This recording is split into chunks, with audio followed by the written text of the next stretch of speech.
Órale, vamos. No les gusta que nos estemos juntando, porque todos los días vamos ganando. No quieren que los latinos anden despertando. Abre los ojos para ver lo que está pasando. No les gusta que nos estemos juntando, porque todos los días vamos ganando. No quieren que los latinos anden despertando. Abre los ojos para ver lo que está pasando. Abre los ojos y libra la mente. Pa' la verdad se mira sediente. Todos los días noticias te mienten. Políticos controlan cómo te sientes, pero no va a pasar tan fácilmente, porque muchos peleamos por nuestra gente. Un punto de vista que está diferente y lo voy a explicar más claramente. Aquí no estamos pa' las divisiones, pero los demócratas tienen otras intenciones.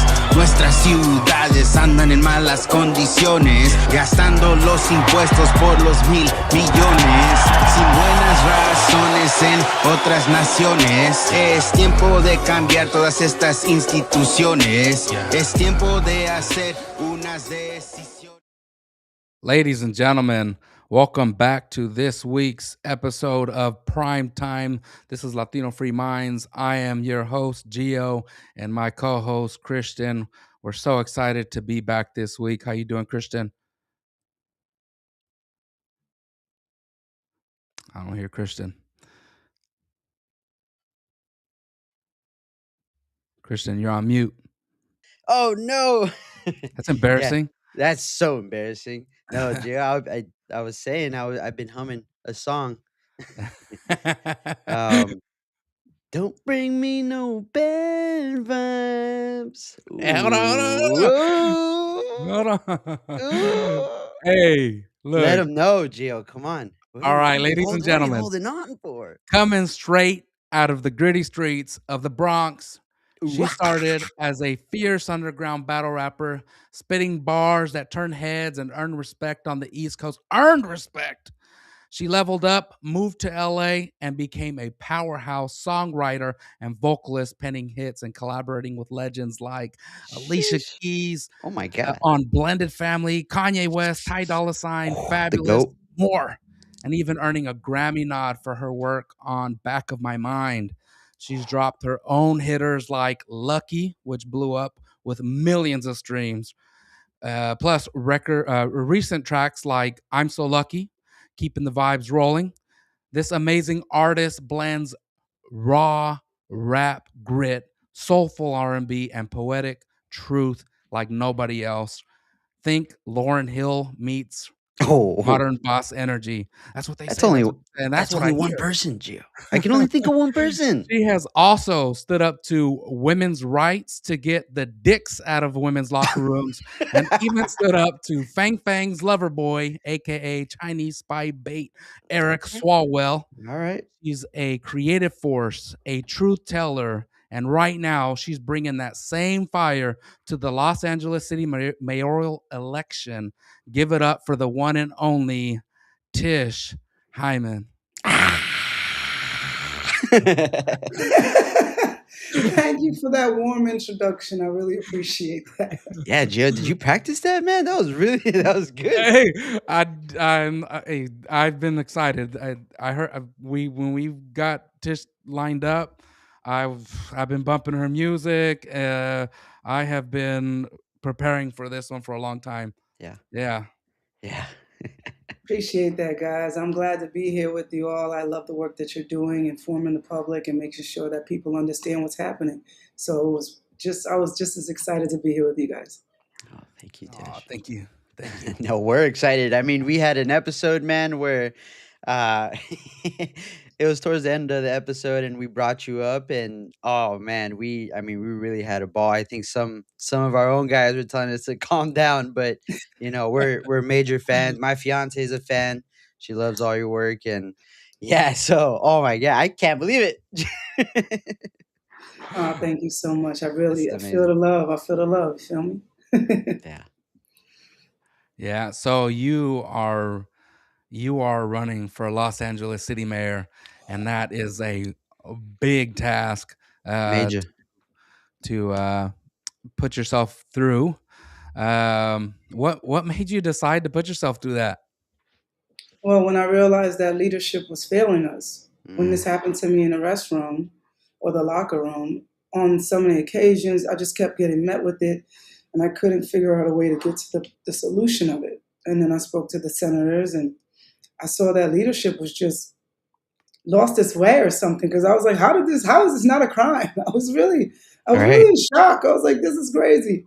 So, 20 trying 2025 to was a rough finance this. year for you in Los Angeles, right? I mean, started with the fires, budget cuts, and then one day you're on your fitness journey, and one day there's just a and you're in the locker room, and you're like, get the fuck out of here, and you know, I guess I won't name the gym. Should I name the gym? Does it matter if I Yes, name? it was EOS Gym and Gold's Gym and all gyms. They don't support women. They don't care. They'll let them in there. They just Well, don't even Tish, tell you. we're sorry. We have to ask. Could you just, for our guests and our listeners, could you just remind that experience, remind them, and let the people know what that experience was. Because Well, basically, Californian short-term memory. yeah, well, basically, to make a long story short, I was working out in the gym, and on four different occasions with three different men, I found myself naked, turned around to men in the locker room. And when I responded with shock, I was just called a B word and, told to get out of the bathroom. And it was just like weird. And I was like, what's going on? And I was in shock and it was violating. And I was like, I couldn't believe that it was law. And after the fourth time, I was like, okay, this is done. I'm gonna say Yeah. something. And then when I said something, the police officers came and walked me out and terminated my membership for objecting to a man in the locker room. And that was quite, it was an awakening for me. It changed my whole entire life because up until that point, I was preparing to I was getting in the best shape of my life. I had the best album I've ever created, and I was getting ready to release that and focus on my music. But when this happened, it redirected my focus. Not to shift, but I have to commend you because I did see your journey before we booked you. I've been following you since the incident video came out, and I would whenever I find something that I find really interesting, I go down the rabbit hole. And your fitness journey is like, man, you were in such good shape. Like, hey, I'm trying to get there. I'm trying to get there. One day at a time, it's just one day at a time. Yeah. It's accountability for me. For me, 2024, I quit drinking alcohol November 2024. I was just like, I'm done with drinking. I don't want to do it anymore. And I spent the year of 2025 kind of like just being alone. I'm usually in a crowd of people, usually always out. And I spent 2025 kind of like being alone because really I was getting ready for this album. This album is the most important album to me. And I was just putting myself in a mental frame of mind to be ready for this level of success. And I was just cutting out things that were distracting me. So I was in an incubation stage per Mm. se. I mean, so to speak. And so when this happened to me, it was just like it knocked me out. I was just like, what's going on? And my eyes were open. It was almost like I was in some sort of a fog before this because I didn't have any idea how bad leadership had gotten. I knew the city had gotten bad, but I just figured, there were different things happening with the times. I just wasn't paying attention to politics. But after this happened, I was like, okay. And I started to look and I was like, oh, we're going downhill. I just saw everything. It was like, holy snap. It's not just women's safety that's a problem. We're also becoming a divided states.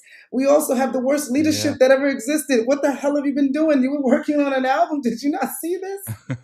It's like the police walk you out of the gym from the transgender Debacle. situation, and you walk out of the gym and like those glasses are taken off, and you're like, what the hell are all these tents out here?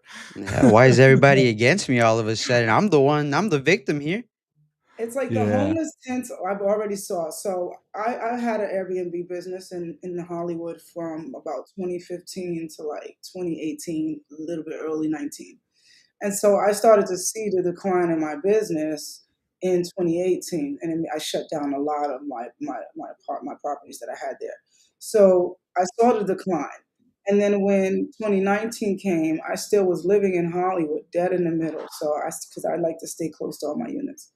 And I started to see these riots. And once 2020 hit and it got really crazy with the Floyd and all of this, I knew that the city was taking a shift downwards, but I thought it was going to be a period of time.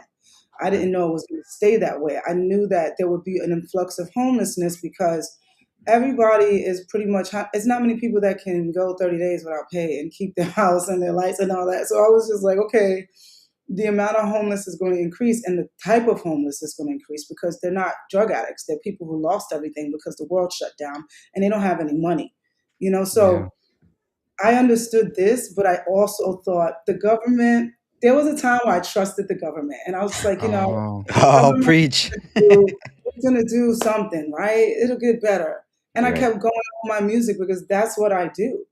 Right. So it wasn't until I got smacked in the face with this situation and then I looked at the overall scale from 2020 on and I'm like, oh.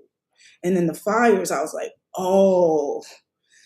It's just like we're going to a place where we have not been and we're not ready to go. We have to band together. We have to figure something out.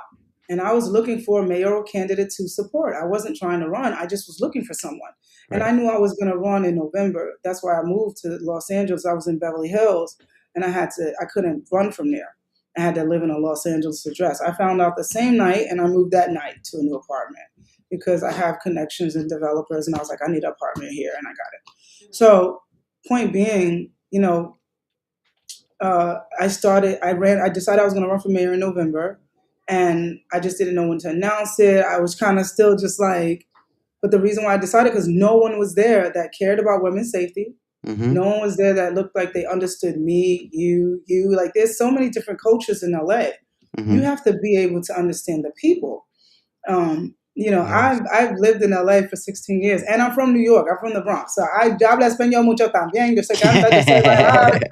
Like I know how to Dang, what's up? speak, like I grew up with Spanish people and I understand the culture and I love the music and I love the food. I love the women. I love everybody. And it's like, it's all good.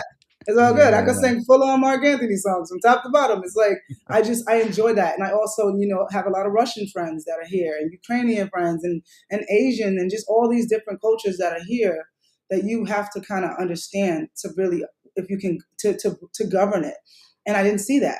And then I decided I'm going to run because I think that I can do that. I'm thinking more business minded than anything. I'm treating it like a business. Los Angeles is a failing business. Right. And we need to fix that. It certainly is. It's interesting with homelessness and housing. On the homelessness side, I was looking at statistics, and allegedly in the last couple years, homelessness statistically has gone down, according to the reports, just a little bit. But when you look at it, it's like, has it? Where? When I go to LA, it's like, no, I don't see Yeah. homelessness going down. Where are these worse. numbers? And we've been dealing with the housing crisis in California for over a decade, the homelessness for over a decade. It hasn't improved. A lot of people that actually deal with the statistics of it all, a lot of people that aren't part of the agency that put the numbers out say that you guys are misreporting by about 30%. The numbers are a lot higher than what you say they are. They're saying it's actually going up. What are you seeing there on the streets? It's disgusting. Honestly, Hollywood is disgusting. Downtown is disgusting. Venice Beach is disgusting. I mean, I was walking Hollywood, I used to walk those streets and just imagine my life and imagine taking over that billboard. And it's just like, it's disgusting now. It's worse. It's not better. And, I'm an actions person. So I'm like, if you're telling me something and I don't feel it, then it's not real. Okay. And I'm just more focused on like, what do we do to fix it? We know the problem exists. Like, I can't waste any time saying, oh, there's too many homeless on the street. And the problem is fiscal responsibility and priority responsibility. So we have enough money to take care of these problems, but they are maintaining the problems, not Right. trying to fix the problems. They're almost like a pharmaceutical company, Yeah. A patient cured is a patient lost. Exactly. You know? What do we do to what can we do to solve that? Because when you think about California, you have obviously the homelessness crisis. We have I remember like 10 years ago, the statistic came out and said it was like 70% of the homeless people in the country live on the West Coast, and a majority of them live in California. It hasn't gotten better. As much money as we throw at it, billions of uncounted dollars that we can't figure out where the money is being spent. It's not that they can't account for it; that they won't say where the money is going. You know, how can we hold them accountable if they're not telling us where it's going? But what can we really do to solve that? What I would do is I would make tenting illegal in Los Angeles, California, period. And I would make sure that this money that seems to disappear every year to nowhere doesn't disappear, and it appears in mental institution investment, housing, rehabilitation center investment, some Amen. housing. There's plenty of housing in Los Angeles. We don't have a problem with housing. We have a fiscal responsibility problem. So I already have a friend who's a developer. He says to me, Tish, I have 200 units empty right now. I want to house lower income housing people. But the Section 8 vouchers are the problem. I need to get Section 8 vouchers. I said, that's a good idea, but that's not all you need. You need to make sure you get clean tenants in the buildings. So the truth of the matter is you have to understand how to deal with the addict. You have to deal with the problem. Like everybody's like, what about the dogs on Skid Row? I'm like, there wouldn't be no dogs on Skid Row if there wasn't no people on Skid Row. So let's focus on the people. Yeah. So what we do is we make tenting illegal. We make sure we create the facilities to take them. And I don't know where they would be. I would collaborate with, the experts. But I would say, here's my vision. So I'm gonna give you guys a broad vision, and how could be able to achieve that vision is through the experts that would guide me, because I'm new. I'm just here to provide solutions and let them do their things and figure it out how we make this happen. But I have the vision. So and tenting is illegal. So you can't do that, but we have to have a place to put them. We need rehabilitation centers. Some people need rehab. So you send them to rehab. Some people are just out of their mind. So you have to send them to a mental institution. It doesn't mean that they won't get back in their mind. It just might take some time. You can't take a person who's been doing drugs for 30 years and put them in rehab for 20 days and think that's going to work. No, we need long-term care. So these people have to go, and they get long-term care. Some people say to me, well, what if they don't want to go? And I say to them, they have to go. They have to go. That is it. There is no other option here. We clean them up. And I'll just make a little paint a picture for you, if you shall. In my Los Angeles, you drive to a 7-Eleven where they all tend to gather around for gatherings. A little and they're scary. all, different, they're all in different modes. Yeah. You see that? You call a number. And we go there and we pick them up, 20 minutes. Then we'll pick them up and we'll take them to the hospital. And they don't get out until they're right. And that's cost a lot of money, probably about the same amount of money they're spending already on nothing. But we can't have them on the streets. It's a humanitarian issue. It's not empathy. Sidewalks are not rehabs or hospitals. And I don't know about you, but I've had drug addicted family members. So I know the best telephone calls I got is when they're like, hey, I'm in jail. Or, hey, I'm in the hospital alive, but I almost died. It's like, God, thank you. Hopefully this is the thing that gets through to them. And sometimes it don't. But we're going to have to take response. We're going to have to help those that can't help themselves. Yes. It reminds me, we did an interview with governor candidate Chad Bianco a few months ago, and he kind of said the same thing with law enforcement, at least there in Riverside County. They used to have different options to deal with the homeless people when they dealt with them. They had options to send them for drug rehab, different options. He went down the list, and that had been taken away from them. So being able to go to law enforcement and say, look, let's have some compassion. We don't want these people on the street getting sick, because a lot of them are sick, um, not just Open mentally but source. physically too. Yeah. uh, let's get them cleaned up, let's get them the care that they need, and start them on the path to rehabilitation. And you're talking about hitting that head on We by, have hey, to. it's illegal, we're going to get you the help that you need. And I know, Tish, a lot of people go, "Well, that's not the right thing to do, blah blah blah," but it's like, you know what, nobody else has had any ideas.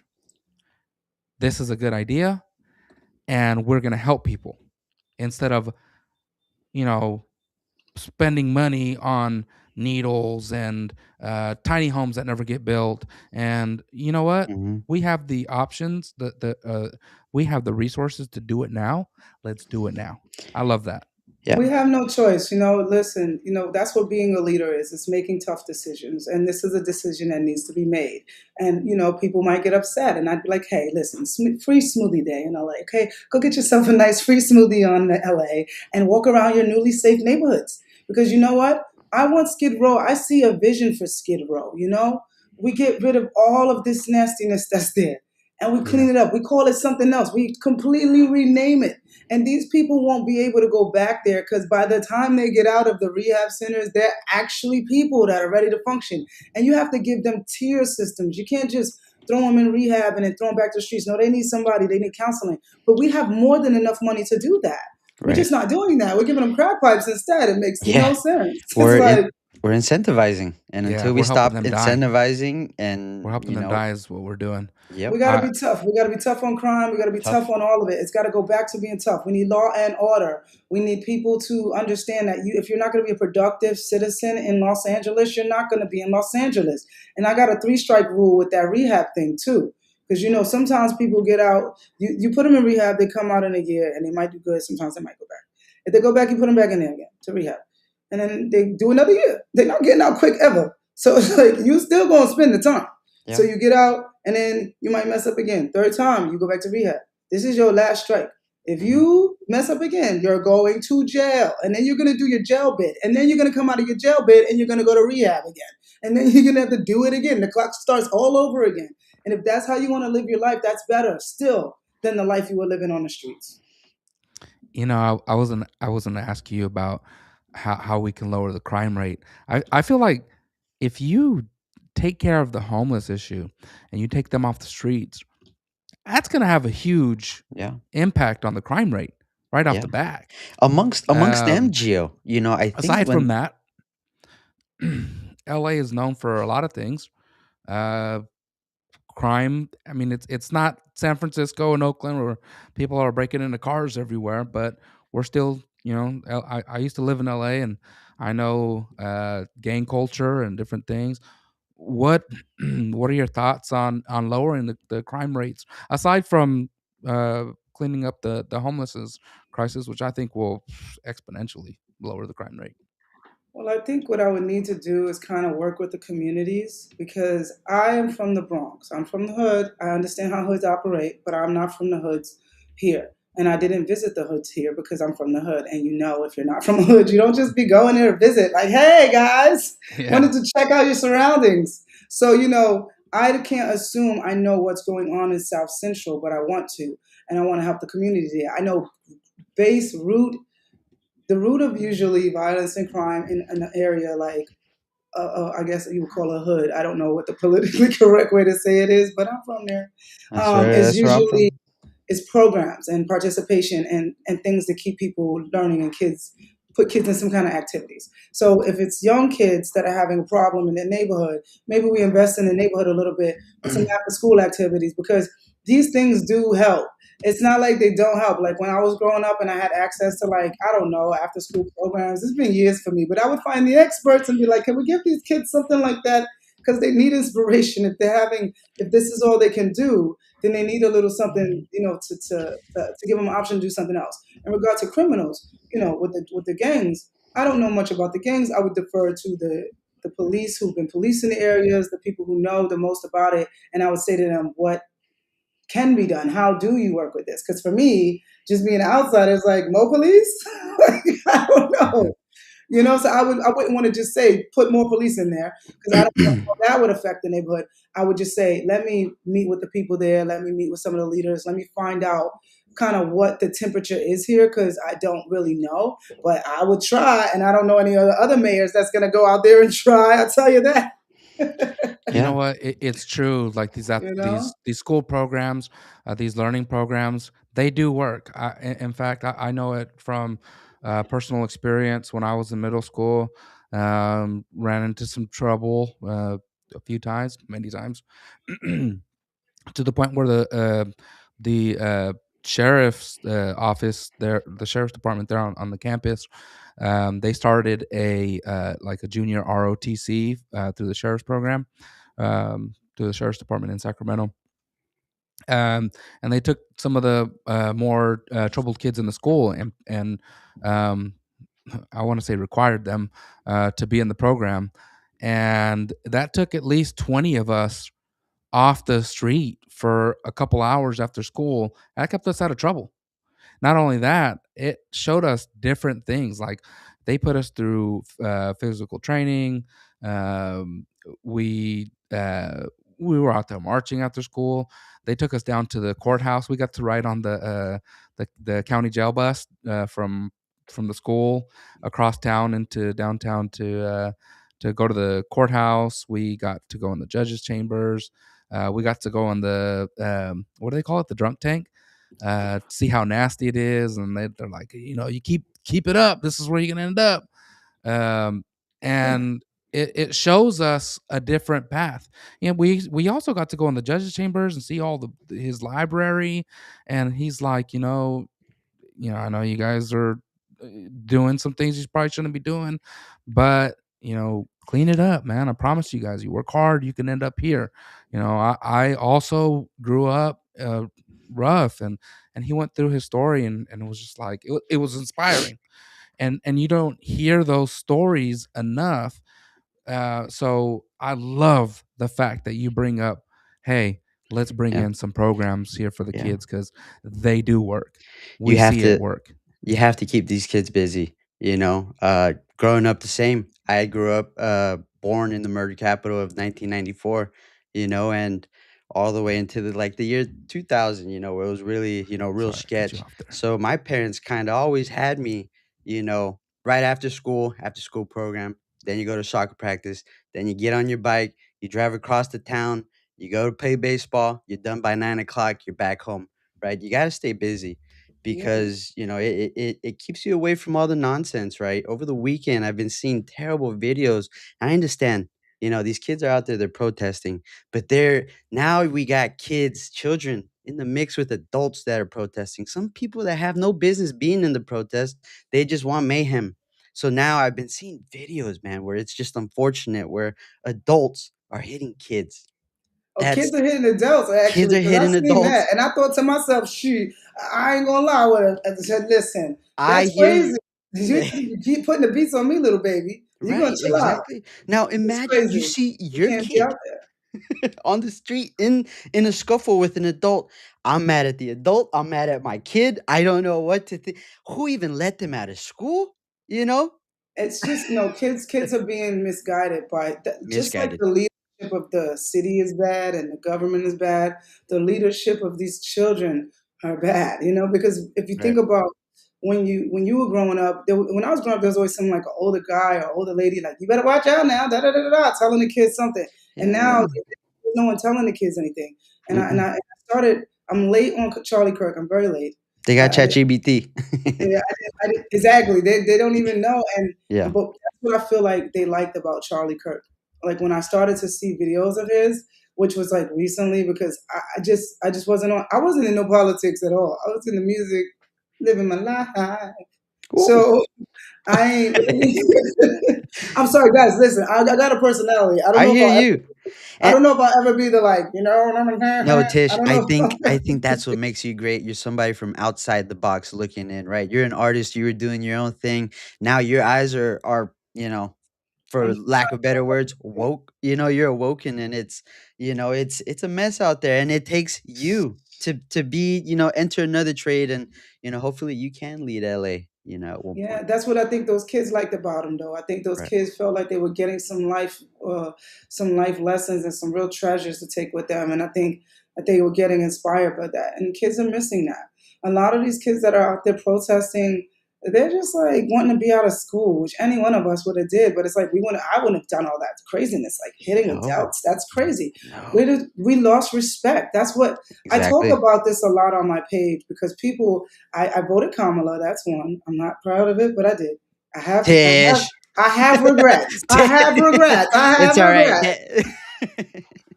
I have regrets, but this is before my eyes were open, and so I was just voting if she was black, and that is the same reason I voted for Obama. Like I voted twice. He's black. I'm voting for the black guy. I want all black people to win. Obama got me. He got everybody. He got us the worst. He got me. He got Daniel the twice. point being, I say this because people like to disrespect our president. And I didn't vote for him. But after he won, I let him win. Okay, he's the president. There we go. It's like, I don't know, like a two lions and who becomes the king of the jungle. You have the little fight and everybody goes, and goes with the lion. Like that's what happened. Yeah. It's not like you're supposed to be happy or sad about it. I'm not saying that. I'm just saying this is the guy now, okay? This is it. Yep. And everybody's fighting this guy. So the kids have no respect for adults because the adults have no respect for the president. They don't even realize how that's connected. Yep. But I grew up in a place, like I'm from 83. So I grew up being taught American pride, baby. And my mom taught me Black history, all of that. I knew about all my civil rights and all of that. She was a big historian. And so I cried Martin Luther King Day, listened to his speech. I was really connected to the blackness and all that we went through. And whoever our president was, I respected. I pledged allegiance to the flag of the United States of America. Oh, you're going to make me cry. To the republic for which it stands, one nation under God, indivisible, with liberty and justice for all. Every day from the moment that I was a child. And so I respected whoever's in there. So this whole thing is just, there's so much disrespect. There's no respect. Right. It's not like you ever heard that sentence? You ain't gotta like me, but you gotta respect me. Yeah. Bam. That's not even happening no more. It's it's Wild Wild West. It goes back to the role models that you're talking about. They're not here. They don't see the old man saying, "Hey, watch out over there. There's that. Over there. There's something." Now they're hearing that old man go, "That guy's a freaking Nazi." Our president's a freaking Nazi. What the hell? Bad role models, and we're leading our kids astray, and that's the worst. And it's not even us leading our kids. How about that? It's the phone. It's this. It's not us. It's the phone. It's ChatGPT. It's literally the phone. ChatGPT. It's TikTok. They don't even want to. They lazy on the ChatGPT. They just rather scroll on TikTok all day and get false information. That's why I didn't know who Charlie Kirk was, because it was so much false information online. I was like, well, forget it. I'm not looking. He's dead. I guess I missed the train. Yeah. And then I waited till I got a video that was just him, unedited, just him talking to kids, and I was like, damn, why they kill him? Yeah. I'm gonna lie. I did. So yeah, we're in a really interesting place, but I'm running because I feel like I can save the city. I can bring beauty back. I can bring the prosperity back. I'll bring the nightlife back. The nightlife is huge for me. I'm like in the service industry. Like I understand. I've just lived so many lives that I'm thinking about all of our issues. But the ones that are obvious, homeless. Okay, 10 things illegal. Next, put them in. Once they're all, that's phase one. Once everybody's where they need to be, phase two is rebrand Skid Row, give it a new name, clean up the city, and open it up for business. Who wants to do what? That's where bargaining comes into play. That's where negotiation comes into play. Like, all right, baby, who wants to get down? You got a store over here on Sunset. You want to get a spot down here, and we'll give you some tax breaks. What can we do? How can we make the money? How can we incentivize people to come back downtown? Maybe we put some lights on the signs on the street signs, differentiated from another part of the city.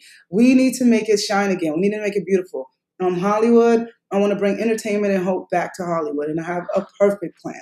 And it's my gift to the city, because when I'm elected mayor, I won't be able to make any money off of this. I won't make a single dollar because I can't get paid by the state. But it will bring $100 million every year from the moment I enter to till the end of time, baby, to this state. And that's my gift to LA because I want us to make money. Everything that I researched, I didn't research the problems, y'all. I'm not going to sit here and read you the statistics of how many houses burned down in LA. A lot, okay? Go read it yourself. Too many. What I'm going to say is, why did they get the permits right away? The first thing I would have been like, okay, 30 days, everybody's house burnt down. I was in Ghana, shoot, get me back on the planet America right now. I can't be in Ghana like this. Now what's going on? Oh, shoot, what happened? Look, guys, look. All right, it's panic. Everybody calm the fuck down. Listen, hold on. All right, get them the buildings. Whatever they I'm need on my way. Get them whatever they need. Anything they need, get it now. Like what? What are you What about talking the dams? The dams are not filled. Fill them up. Use the ocean water. We only got use ocean water. And they're like, but that's gonna kill the wildlife. It's gonna burn. It's gonna burn. What are you worried about?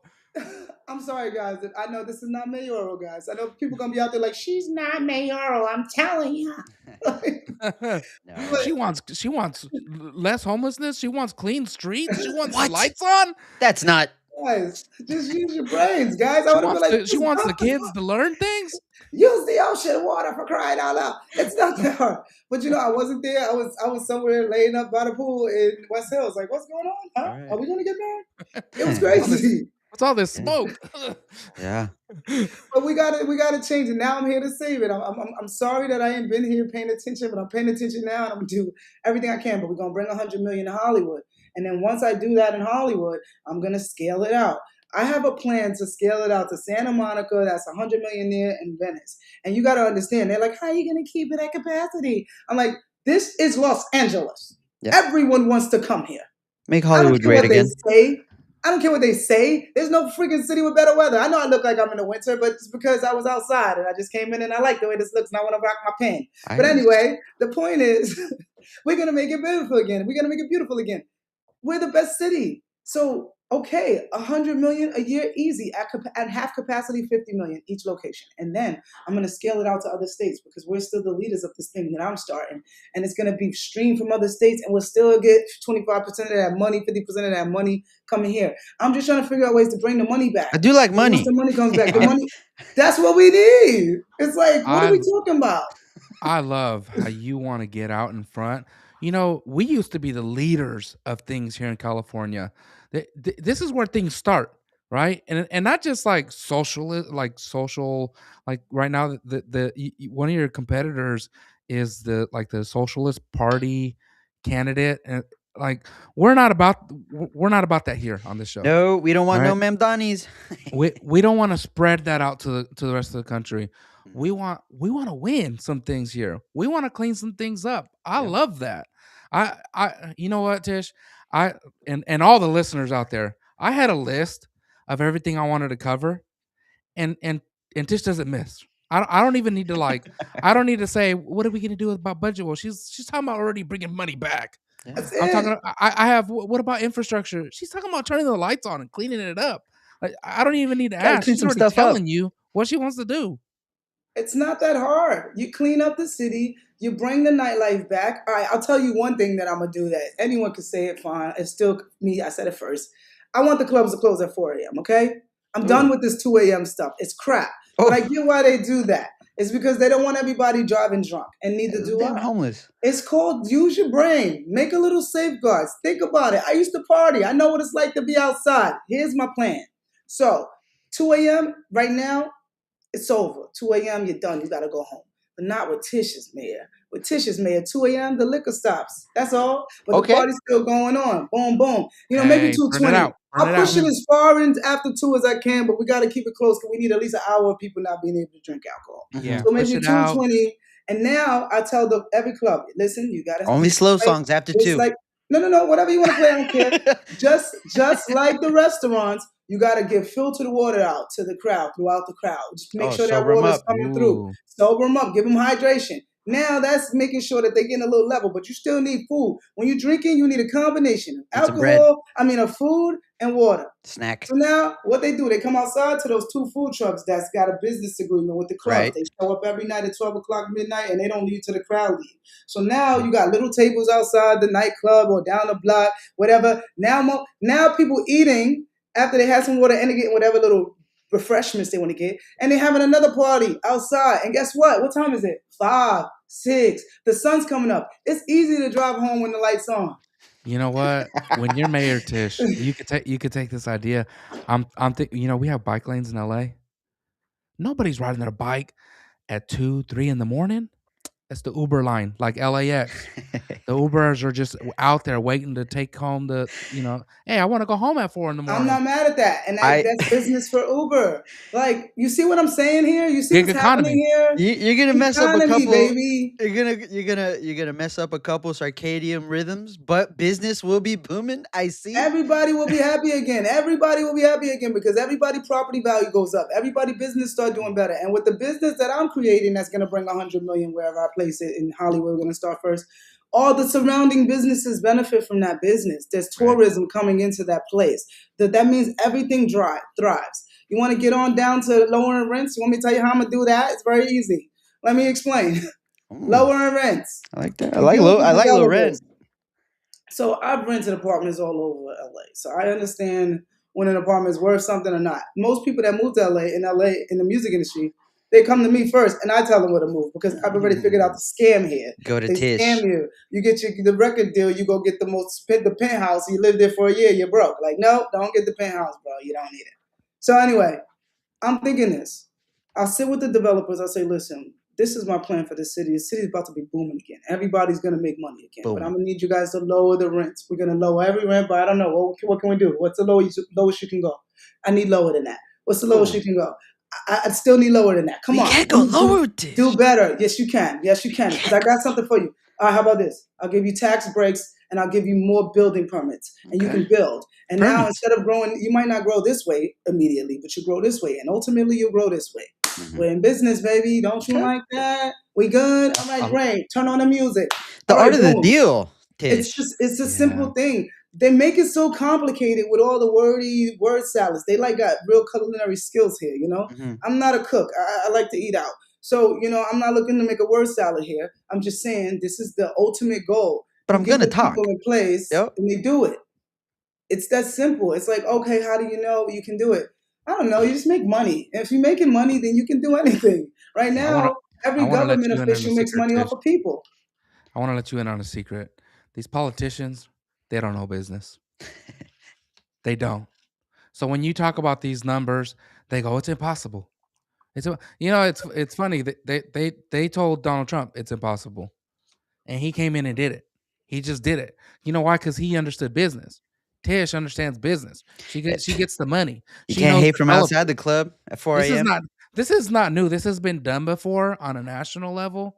And we saw how great things were going before COVID. We all didn't care about politics then. And all of a sudden we were all at home like, man, what the heck is going on? How come I can go eat the French Laundry?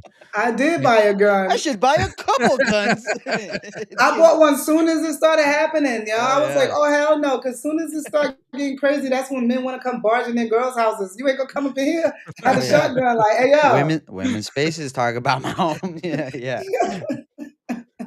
But yeah, so I've already covered the low end of the houses, how we do that. And I'm talking about the thing about me is that I'm really nice. I enjoy all of this. It's very fun for me. That's why I was good in the music industry. Everybody liked me because I've just been like this my whole life. The zebra don't change the stripes. You feel me? I'm just in a new lane and with a bunch of new people, and we'll all figure out how to get along because I'm logical. But people usually like me. So it's going to be fun to do business with me. And I don't do meaningless business. I'm like, all right, let's make money. How do we make some money? How do we get more money for the city?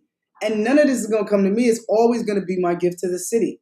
If I don't become mayor, put it like this. If I don't become mayor, I'm still going to do this idea for the city. I'm just going to make half the money.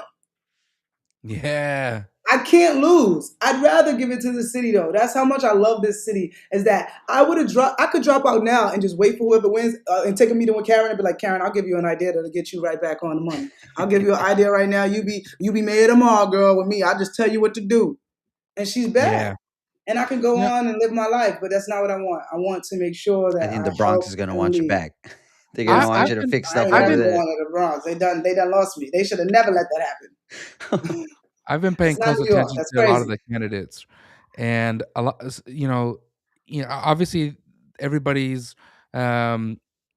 everybody's looking at Bass to get reelected. Everybody's looking at this socialist that's running against you guys because everybody thinks Los Angeles. She's the new Mandami. I can't even remember her name. Spencer Pratt, who's running as a Republican, and kind of his only thing right now is rebuilding the homes after the fire, which I love that. I mean, I want the houses to be rebuilt, but there's so much more that the mayor needs to do. Yeah. And you're going down this list, and it's like, yeah, these are things that we need to call out because obviously, as the mayor, you're in charge of city council, right? They come up with these new laws, and you go, nah, yep, let's do that. Let's not do that. And I have no fear that when they do something stupid and they're like, oh, we want to do this new law to against because they did this thing in Carolina. You're like, nah, that's stupid. Like, why do we care about what's happening over there? They're nothing like us. It's like like the they're just the And Carolinas. when the What are we talking Palestine about? Israel thing was going on, they made some law against Israel, and it's like, why are you doing this? Why are we not focusing on what's going on here? Why are you wasting Right. your time? I know that Tish is going to call it out. You're going to call it out, and you're 100%. like, hey, what's going on with the money? What's going on? Why when I drove here, I couldn't see the street sign to get off right here on the exit because I had to come in at 4:35 in the morning, and the lights weren't on. Why? I mean, there's so many things that I can ask that other candidates won't because they've never lived a real life. Like Mhm. I rented a house in Bel Air for 3 years, and I was paying a lot of money for that house, and my bills were astronomical. Like my light bill was crazy, my water bill was crazy, and I couldn't figure out for the life of me what changed. It's still only me and my wife, so I was like, "What the hell?" I did a house inspection, found out the house had leaks all over it. There was mold here, there was this and that, this and that. And the house appeared to be new. They did all touch ups, but there was nothing, the house was a limit.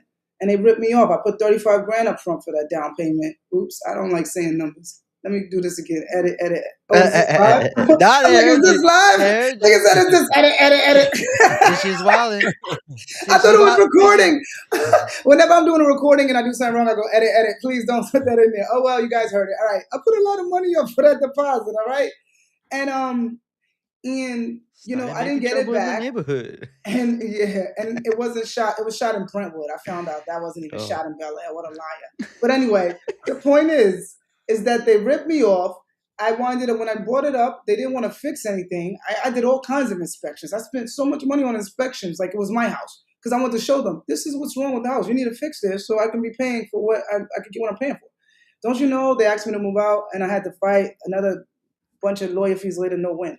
So I want to incorporate a law or a bill that says something like when a person is renting a house, a single family house, they need to provide at least a 3-month inspection, 6-month inspection of that house to the person that's signing that lease. So they know what they're getting. And that protects both the homeowner and the person leasing because if it wasn't broke when you got here, it better not be broke when you leave here. And now we're both there. But it's not really fair how a lot of the single family renting is going on. Even my friend is renting a house on Sunset Plaza, and she put a lot of money into the house, and it was disgusting and dirty and old, and they made it nice, and now they want to move out, but they want to get their security deposit back. They put a lot of money into the house. It's nicer than it was when they got there, and now he's like, "Oh no, put it back the way it was when you moved in." It's like, really? Shark. So now what? And you're not going to get the deposit back. I just think there's a lot of stuff like that going on that they're going to miss. There's a lot of stuff that mayors miss because they come in, or people, period, governors, mayors, whoever, they come in with like 5 problems, and then they focus on those 5 problems their whole entire term. Like, bro, that's 1 month of work, bro.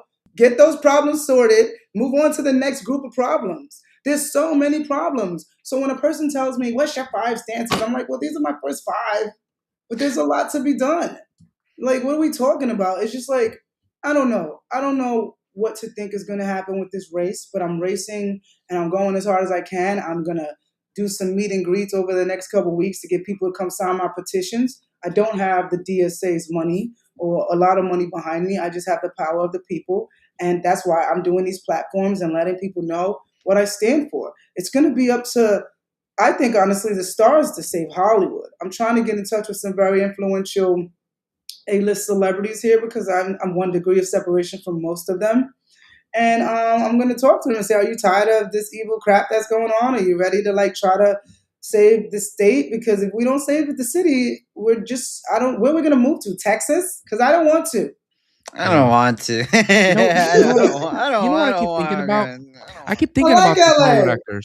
I keep thinking about these Hollywood actors that, they live in LA, and because Los Angeles taxes the studios to film in LA, Mhm. instead of filming in LA, they go to places like Georgia, they go to Toronto. Why doesn't LA give them the breaks so that the actors that live in LA will want to stay in LA? One, and if you're filming in LA and LA is clean and it looks beautiful in the movies, people are going to want to move there. People are going to travel there to visit. Doesn't it make sense to give a little bit of tax breaks to Hollywood so that Hollywood can continue to, or well, it's not thriving now, but so it could start to thrive again? It seems like they're deliberately ruining it. Wouldn't you think? I mean, Oh, it seems a I bit know. deliberate. I'm not a conspiracy theorist. I don't go online and look up videos of the freaking cabal all day. I don't got time. But I will say that when the fires happen, as a regular human being with a brain, I was like, okay, this is natural. Altadena, Malibu, Palisades, far away from each other, very far. Then in the middle, that was at Runyon. There's a fire at Runyon, all natural. Everybody's all natural. No GMOs around here. You mean to tell me? Okay, all GMO right. fires. I was like, I guess they figured these dumb idiots They'll took a buy it. they'll buy it. They took They a bought vaccine Hawaii. that didn't cure anything. They bought a vaccine that didn't cure Yeah. it or stop you from getting it, but somehow you still needed to get it. Yeah. Yeah. I'm sorry. That's insensitive. I'm sorry. No, we can laugh about it now because it does feel like we got duped, you know? So we're with you, Tish. Exactly. Looks like Tish froze there.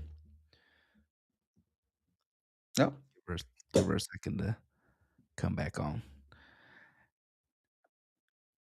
Christian, what you thinking? Oh man, well, I'm liking Tish, man. She's really funny. She's really cool. I think LA would be lucky to have her. You know, she's very straightforward and honest and forward thinking, which is something I can truly appreciate. A lot of do, so Yeah, these are the candidates that I always like. Okay, there we go. There we go. Tish, All I want to ask because everybody is wondering right now, when you become mayor, will you ensure that the reservoirs have water in them? 100%. 100%. How hard is it to say yes? The people want water in the reservoirs. Give them the water in the reservoirs. What is How do we it? run out of water in the reservoir when we have these fires? Just give the people what they want. And honestly, we need to make more money so that we can afford to have clean streets like Japan. I love Japan's streets. They were so clean that those people just went to sleep on the floor drunk.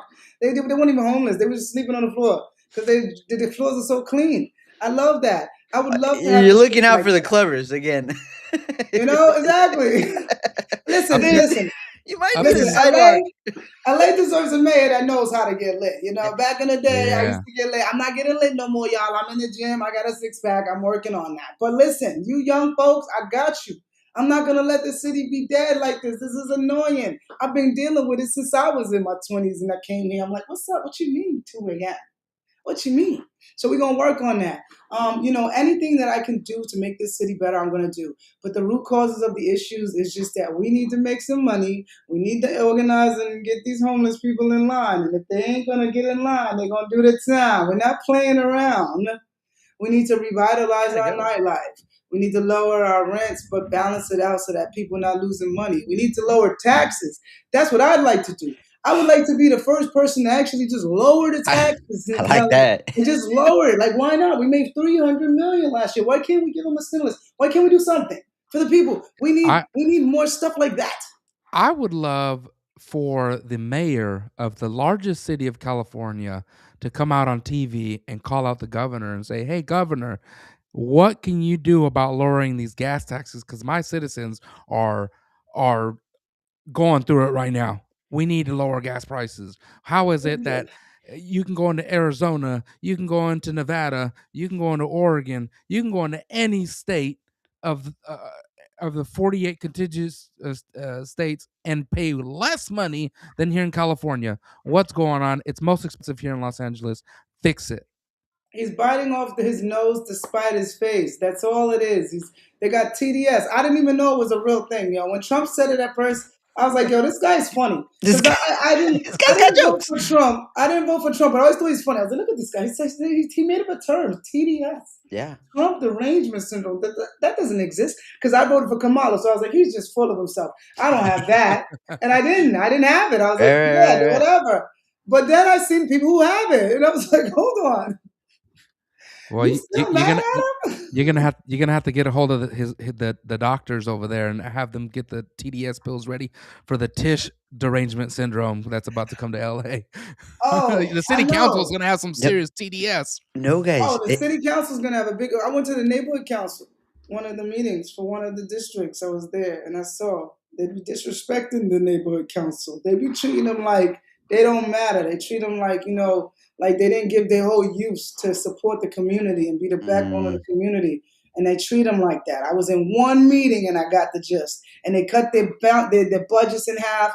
I'm not doing that. We're investing into the neighborhood council. The neighborhood council is the backbone of the community. The neighborhood council is the one who sets up all the stuff for the kids in the neighborhood to keep them busy. So how the hell y'all cutting their budgets in half? It makes no sense. They're literally, it almost seems like they're purposely trying to ruin the city. And let me ask you this, Tish. If you had one of the biggest fires ever and, affected your city, would you cut the firemen's budget or deny their their raise at a time No, like I've been that? trying to triple it. Like, I'm so sorry. Please up the money. There Give you them go. what they need. Thank you so much for everything you did. My whole thing is whatever we need to get where we're going. It's not that hard. I mean, it's just simple. The people, the Palisades, like immediately you find out what they need. Okay, how many houses burned down? How long will it take to rebuild them? How soon can we get started? We need to get the toxic dirt out of there. How can we get a company to do that? Let's work with President Trump so he can help us so that we can seize the president. The problem is that they're just biting off the nose to spite their face. They want to have this like stupid little war with Trump. Like, are y'all gonna really? I can't even find a better word. Y'all really gonna bitch at this man for the next 4 years or 3 years that we got left? Are you kidding me? 2 years left. Are you really gonna do that? How productive is that? This is about productivity. You can't go to work every day and talk crap to your boss. Either you're gonna get fired, either you're not gonna be able to do the job. Neither of them work for the people. Yeah. Exactly. And again, it doesn't help when your governor has that TDS that we're talking about, right? Where he has to use our money, tax money for a special election, and I think that's guys, did you guys hear about the Super Bowl winners? How much money they got and how much they lost in taxes that they had to pay California? Around 78,000. I would I would never have a Super Bowl in California again. Unless they got some type of exempt or, that's they take a third of my check, so it's about right that Dalton and them had to pay their winnings and bonuses. It's like, where does the money go? After I was done getting like the programs in place because like I said, it's not 5 jobs. There's probably 100 jobs that I'm going to have to do as mayor to help fix little parts of the city. Every little, that song, the neck bone connected to your hip bone connected to your thigh bone. That's how I look at LA. Everything is connected. So if one part is failing, it's sooner or later the other parts are going to fail. So we have to like fix everything intricately and get people who actually want to do that. And we're going to fire everybody who doesn't. I'll say that again for those who out there might be watching from the city council and all those other people that are not doing their job. And I'm mayor, believe me, we're going to fire whoever's not doing what they got to do. Yeah. Yeah. I'm so I talk like this because I'm a singer. So I'm always in like, I just realized that when I was looking like, damn, Tish, are you rapping or what? The fire. The fire's spilling out. Oh my God. I don't know if you guys are going to vote for me, but don't let this be the reason y'all don't vote for me. I'm passionate. I really care. All right. Yeah. What do you want from me? I honestly, Tish, if I'm a Los Angeles resident, somebody that can legally vote, and I'm watching, I'm like, man, I actually I like what she's saying. What is Mayor Bass talking about? She's who everybody backed a couple 3 years ago. She's out there talking about, if you vote for me, I'll get started on rebuilding the Pacific Palisades. What the fuck have you been doing what you been doing? She's like, if you vote for me, I'll get the Palisades back. Like, yo, lady, my thing with Bass is like, yo, you stole all that money and you ain't got better suits? Where's the Versace? Where's the designer? I'm gonna need you to dress better, baby. Like, what, you representing LA and you're wearing these frumpy suits? Come on, girl. Come on, Karen. Now let me stop. Get some nicer glasses at least. So Tish, and makeup, everything. Like, come on, man. Karen, represent us. I would look good every time. My suit game to be crazy. I'll be pulling up like, yo, fresh haircut. You know what I'm saying? And I'll be like, hello, Angelinos. Are we all looking good and feeling good out there? Are we making money out there? Huh? Are you having a productive day? Anybody who's sad, go to the smoothie place and say, I'm sad. Tish says I get a smoothie. And give him a smoothie and tell him send me the bill. All right? Okay, Tish. Okay. It's raining outside today. It's raining outside today. We need some smoothies to make the sun shine a little brighter in LA. Okay? Tish. We got money to give crackheads crack pipes. We got money to give people smoothies. All right? Get that out of here. Get it out of here. Tish. Okay. Tish. Let's talk women's spaces. Oh, please. What are you going to do? Well, you know what I'm going to do. What are you going to do? No, I'm going to just go back to public safety. Honestly, listen. There will be no men allowed in women's spaces. There will be no women allowed in men's spaces. There's going to be heavy fines and felonies for the violations of the bill set in place.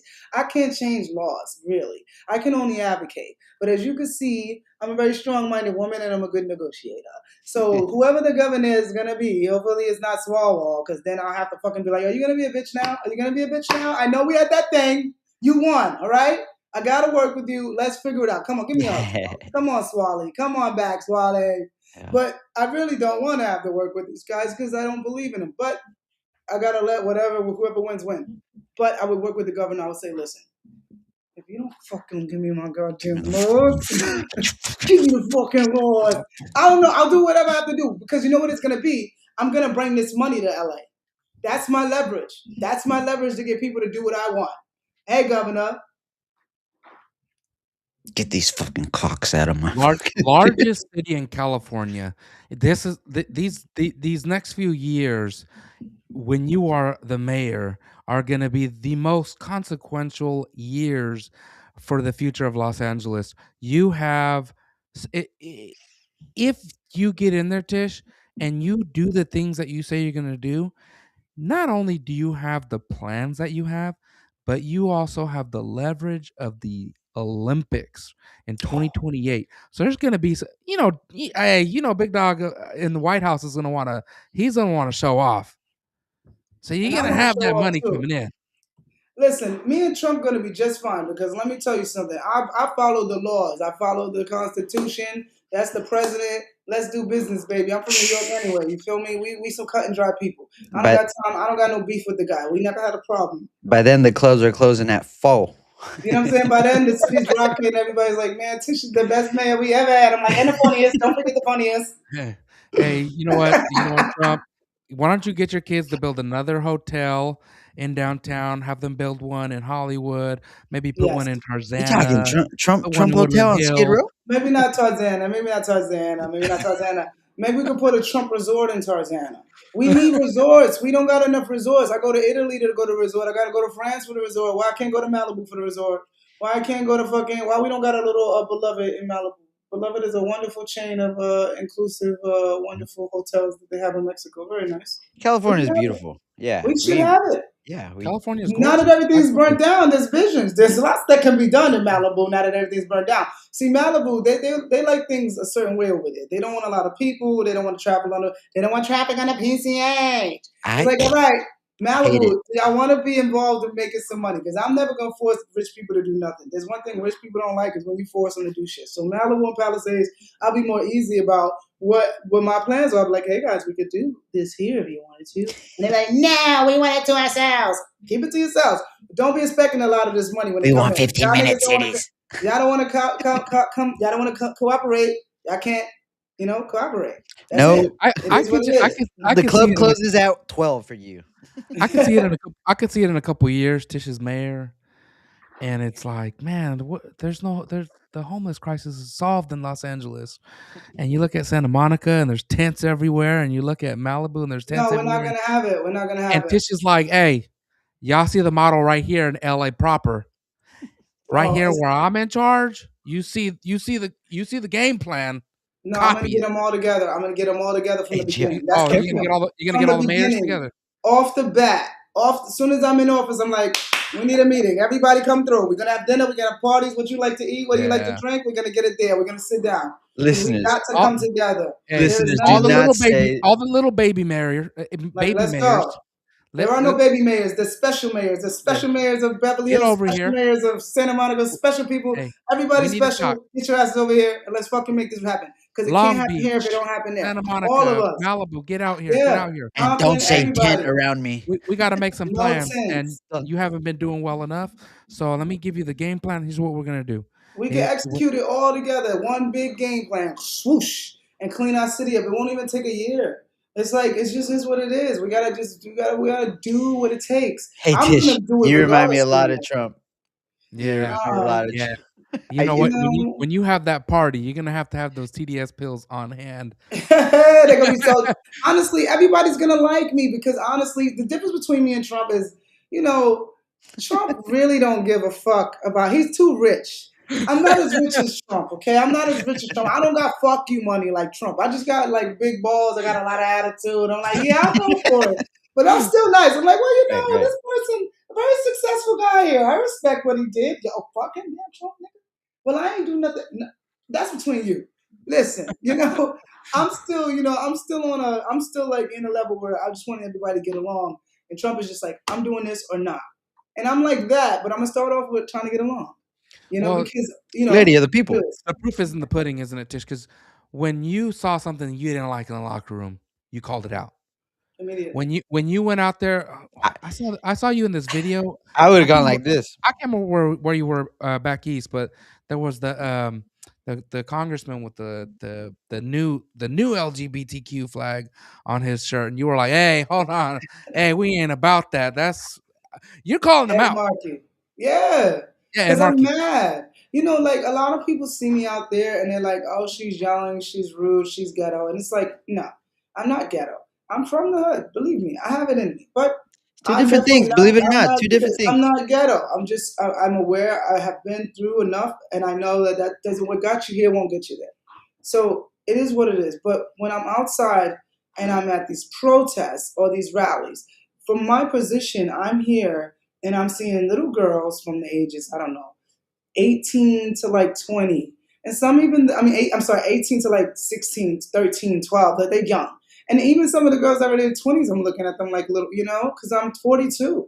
So I'm really already emotional because I'm hearing all these stories about how they've been violated, which is the reason that I jumped into action because I don't want another woman to be violated. And so it just like triggers this feeling of protection. I have to protect these girls because the reason why they like me so much and they respect me is because I make them feel like bold and they want to say what they have to say and I encourage them to. So when I'm there and then I see these Antifas, anti-protesters pulling up with their flags, being weird and intimidating the girls because they're not really knowing that I'm there. So now I'm pulling up like, yeah, what's up? Oh, you think you're going to bully these girls? No, you're not. No, you're not. I bully you. And they're scared of me for some reason, Yep. So it works. And that's why you see me calling out Ed Markey in the fashion that I am. Because I'm like, what are you doing here? You're 70 plus. You out here supporting these whatever the hell's going on against little girls trying to freaking do what they need to do. Where's the morale? Where is it?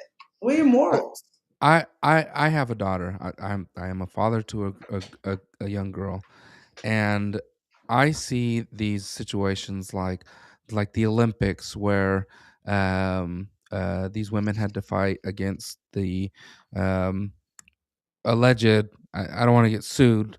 The alleged male boxer from Algeria or Thailand, mighty strong. I mean, if they are women, they were built.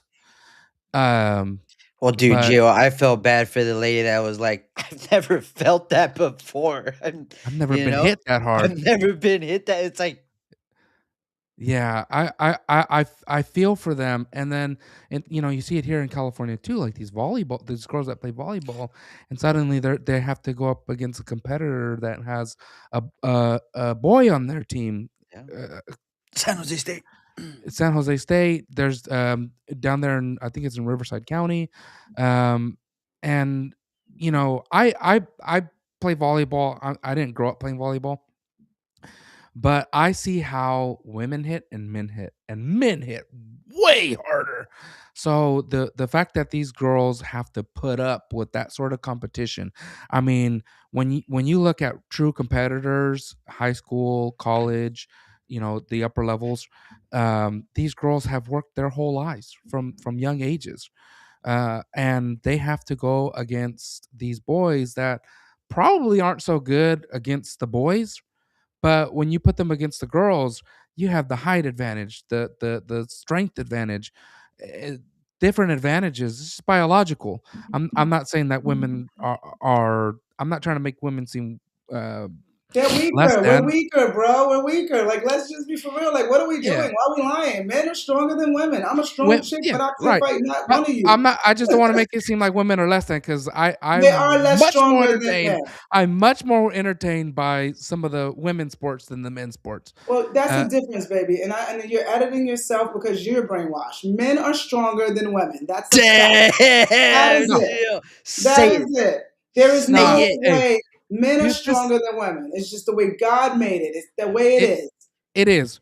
And I see these boys coming into the girl sports, and I'm like, man, that's messed up that Terrible. these girls that put in all the work, and they have to they end up like losing, like the swimmer that lost against the dude, and would actually didn't lose. They tied, right? But they gave the trophy to the guy because they didn't want to get any backlash. It's like that's such bullshit. Like that's not fair for the girl that worked her whole life, and then this boy that is mid in his sport, with the boy, the men, and he goes to the other side and he's number one all of a sudden.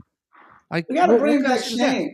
We got to bring back shame. Shame. We got to Shame bring is that a shit Boom, back. shame. Because I'm sorry, bro. Like, any boy playing with a girl sport, you should be ashamed. You shouldn't be proud of that. Like, get your, I don't even want yeah. to say the word I want to say. Like, no, it should be, it's Say it. shameful. It's shameful. Yeah, Say And it.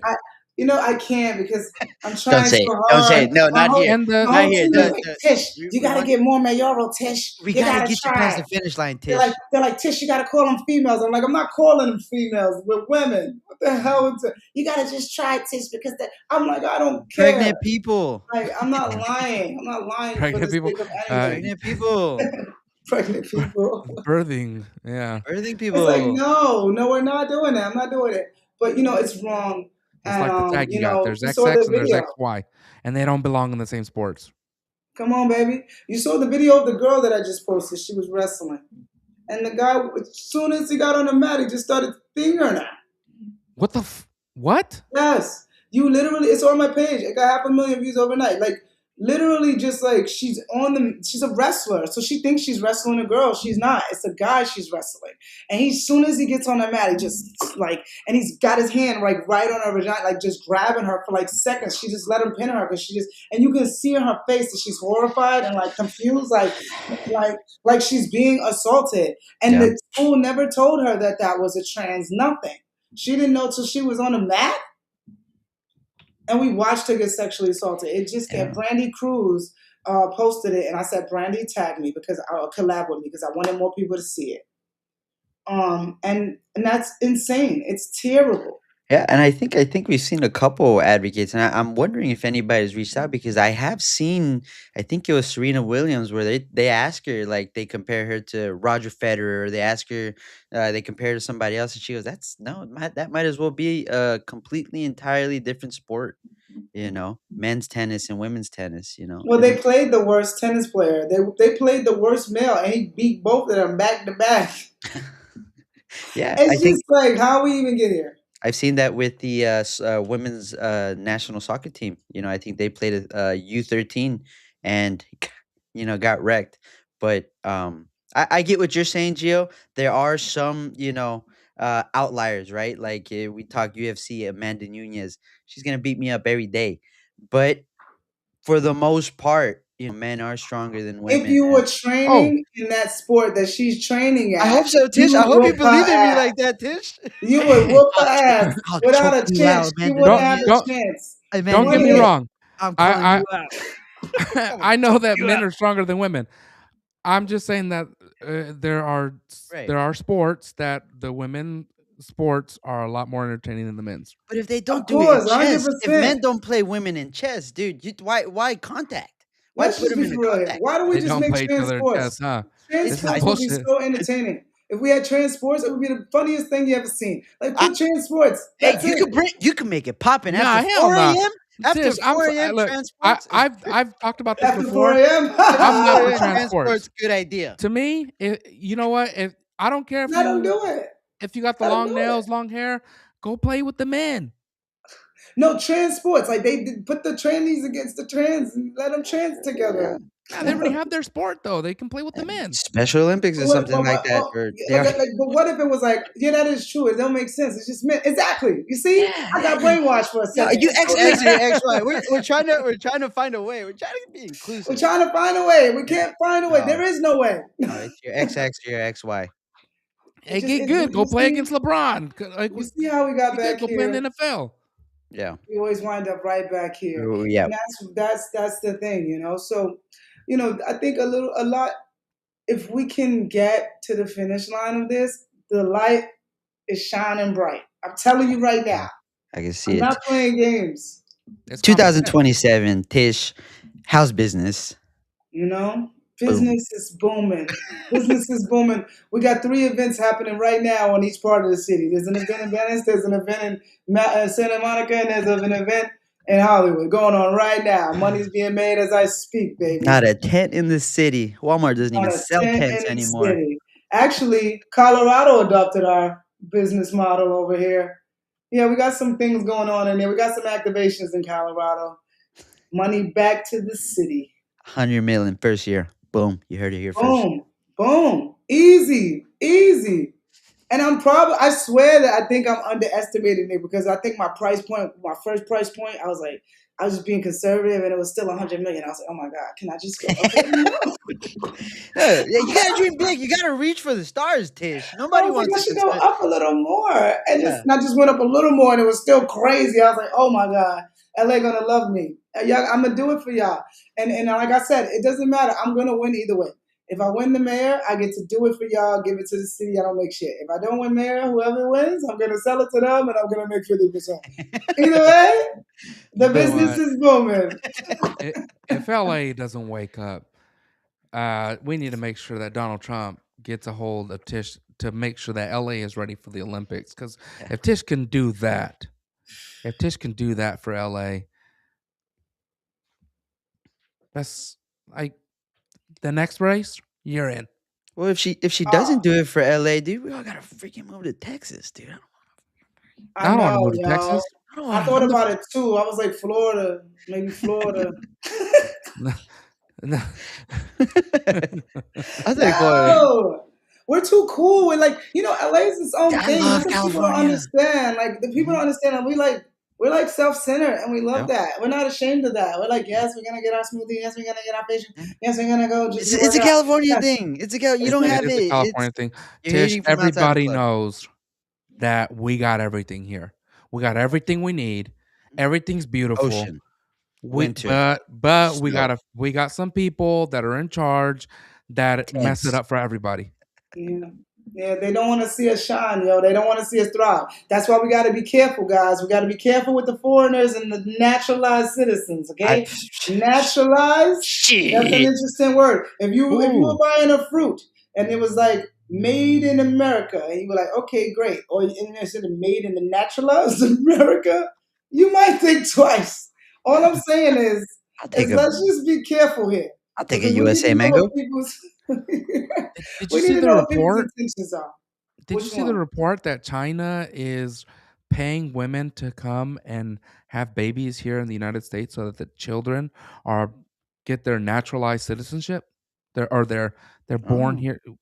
It's Yeah. insane. those damn Because we foreigners. open up our doors and legs to everybody. Meanwhile, go to somewhere else. Go to China. Who's American running stuff over there? I don't Who's know. American running stuff in Mexico? Who's American running stuff in Italy, France, any other countries? Where are the Americans Woo! running stuff? Yeah. We're not on their committees, but yet they're all over here Tish, in the Tish, United Nations and in our we gotta nation. get you to the finish line. I don't want the CIA You hearing or know? any of those 3-letter agencies coming. Let's LA. Hey, Hey, we know whatever that they it's gotta possible. do. We know that your game plan is possible. We know that Los Angeles can be cleaned up because we've seen it happen here in California. We saw overnight San Francisco was cleaned. We saw that the homeless the homeless crisis was resolved overnight. China And is somehow asshole. London Breed got it cleaned up. Somehow the streets were clean. It was beautiful for Xi Jinping to show up. But we don't need Xi Jinping to come to LA. We just want CCP to is get asshole. LA cleaned up overnight, and that's Tish. Yeah, we're good, man. We just need to get LA cleaned up, keep it Yep. clean, Yep. get everybody working, get our service industry workers making the money that they should be making nightly. You should dream to come to Los Angeles to wait tables. Right. That's how it used to be. Yeah, now it's It used to be Exodus. now it's like people working at private clubs and not making $300 a night. Like how? How are you making $100 working at a waitressing at? I don't want to call anybody out at these private clubs. It doesn't make sense. We're spending $1,000 on dinner at a time. You know, when you got a bunch of people at a table, you got some tabs, some crazy tabs out there, and these waitresses, these bartenders are not making enough money, and that's because they're splitting money with the kitchen staff. So I thought of a new way to kind of like work with the club owners and everything. Now that they're going to make more money because they got an extra 2 hours, now they can figure out a way to delegate it so that it's better, so that the chef makes a living wage, but also gets a percentage of the commission from if they have a good night. So they get a commission from there instead of taking it from the servers because the servers checks become smaller or the tips become smaller because of all of that splitting, and it shouldn't be that way. Another thing is the tax on tips. It just shouldn't be that way. That's We have crazy. so many taxes that just shouldn't be. On overtime. It's just ridiculous. So it's like, all right, I'm not a person that just believes you can just do things. I think you have to have balance. So if I want to somehow lower taxes, I need to make us enough money so that justifies lowering taxes. Or if it's not a lower tax, it's like some sort of check that people just get for some kind of tax rebate, something to give to the people. We have to be able to survive here, and we should be thriving when the city thrives. So if there's 300 extra million coming to LA via my new plan, which will turn into probably like a good billion because of all the businesses and the surrounding things that this affects, then why can't the people feel that? The people should feel that. Like, yo, our city is doing good. Yo, I just got a check from city of LA. It's like, You don't have to make sense when you're making sense. exactly. It's like it's just the same way Trump was like, oh, we got all the money from the tariffs, so we could just do this and that third. It's no difference. I don't got tariffs, but I got my own version of tariffs, and it ain't nothing. It's sweet. Everybody gonna want to. There's no, oh, I gotta pay. It's more like, oh my God, that's all I gotta pay to do that. Ooh. And it's like, it's insane. It's insane. And I'm excited about it. And that's the thing I'm most excited about because all of the other stuff, all right, Malibu needs stuff, give them what they need. All right, that's problem solved. Let them, they know what they want. And my good friend, like I said, is already building his house. So I already have people that can guide me in the right directions on how to help the people who live there.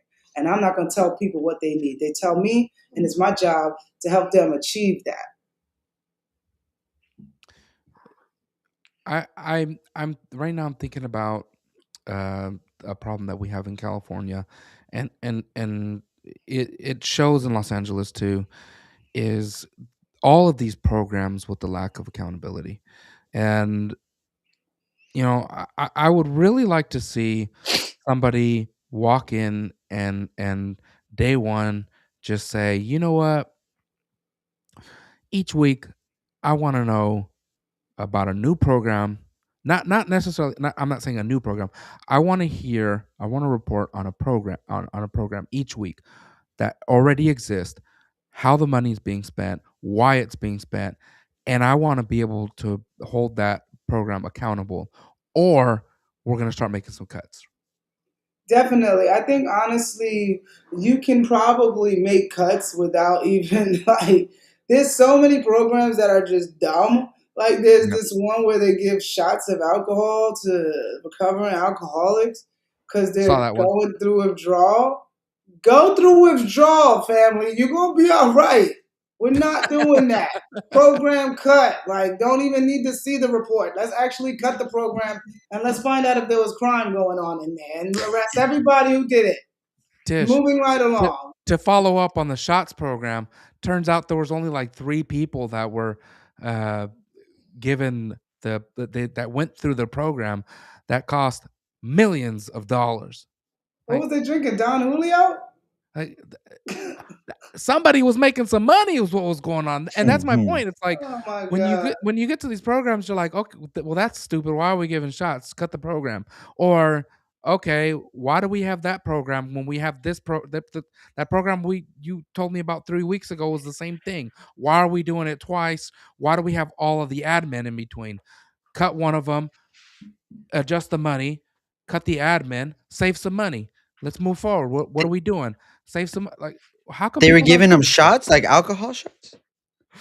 Yeah, they were giving them shots. Ridiculous. Well, I think think let me be a little. I am liberal. Nobody wants a rude homeless person. I am liberal. I think that has to do with yeah, I think when it comes to alcoholism, that you can die from withdrawals. No, I know you can it also gets a die little from sketch. drinking it. My But sister had that problem. yeah, but And you know I what? She agree with you died. guys. It shows you where our money's at. You know. It just is like But this, man. if We they're in gotta Tish's go. program already, we ain't gotta worry about it. They're not gonna die because they're not getting fed alcohol. They're getting the medication What and is this? hydration that Is they this the need. second time you've been in the program? Is this your third strike? Now, third strike. Listen, baby, don't get mad at me. Be mad at you. You're going to jail, Yeah, baby. I'll see you when you get out. I'll I call didn't you mess when up you that get out. water. And maybe I'll even do like something where like once a year I go into the prisons with all these people and give them a little live performance show, talk to them, say, listen, I really want you to get out on the streets. We want people back. The truth of the matter is that the whole point is to get people rehabilitated and back into the community, back with their families, back with their lives. And that takes time. And it takes, it takes a lot, but we got to do that because that's the only thing that's going to fix this.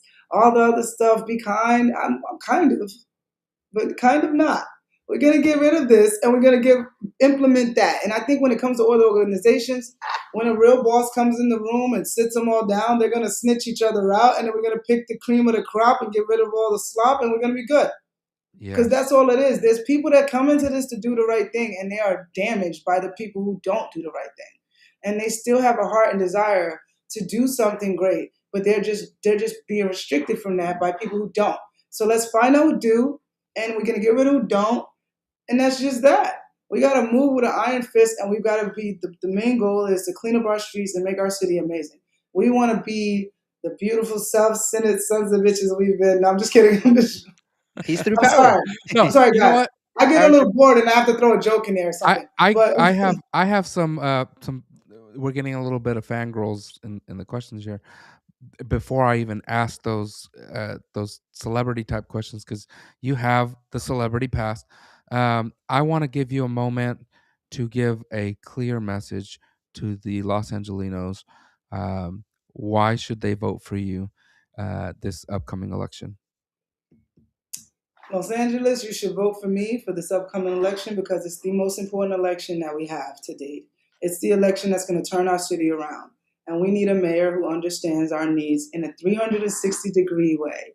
And I'm not going to hit you with the fancy word salads, but I can hit you with solutions. I'm bringing money back to the city. I'm bringing life back to the city. I'm bringing entertainment back to the city. I have plans, real big, heavy plans on restructuring the community and organization programs that are currently failing our homeless population and all of the people in need in our city.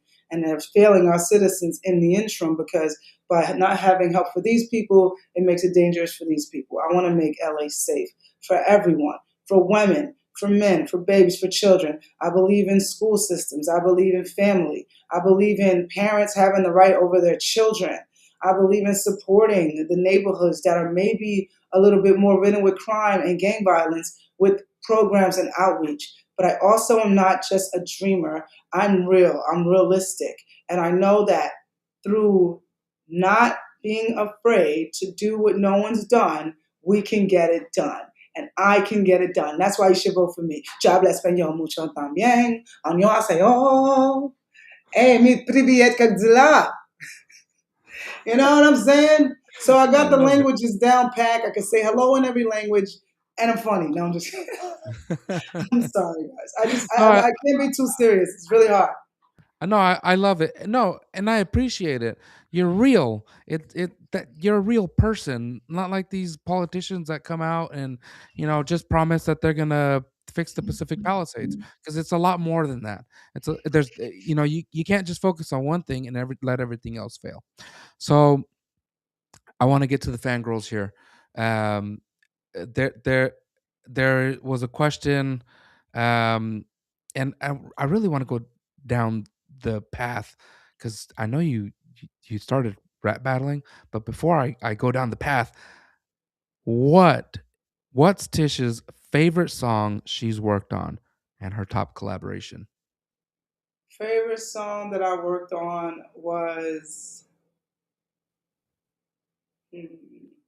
Horses in the Stable for Ty Dolla $ign. And it's because I wrote that song. It was 2014. I was single, and I was in my little, what they call that HOE phase. And I wrote this song about all these girls that I was seeing. And I was like, man, I know this is Ty's song. And I called Ty. I was like, Ty, I got this song. You got to hear it. And he called me back like, this is my record. I need it.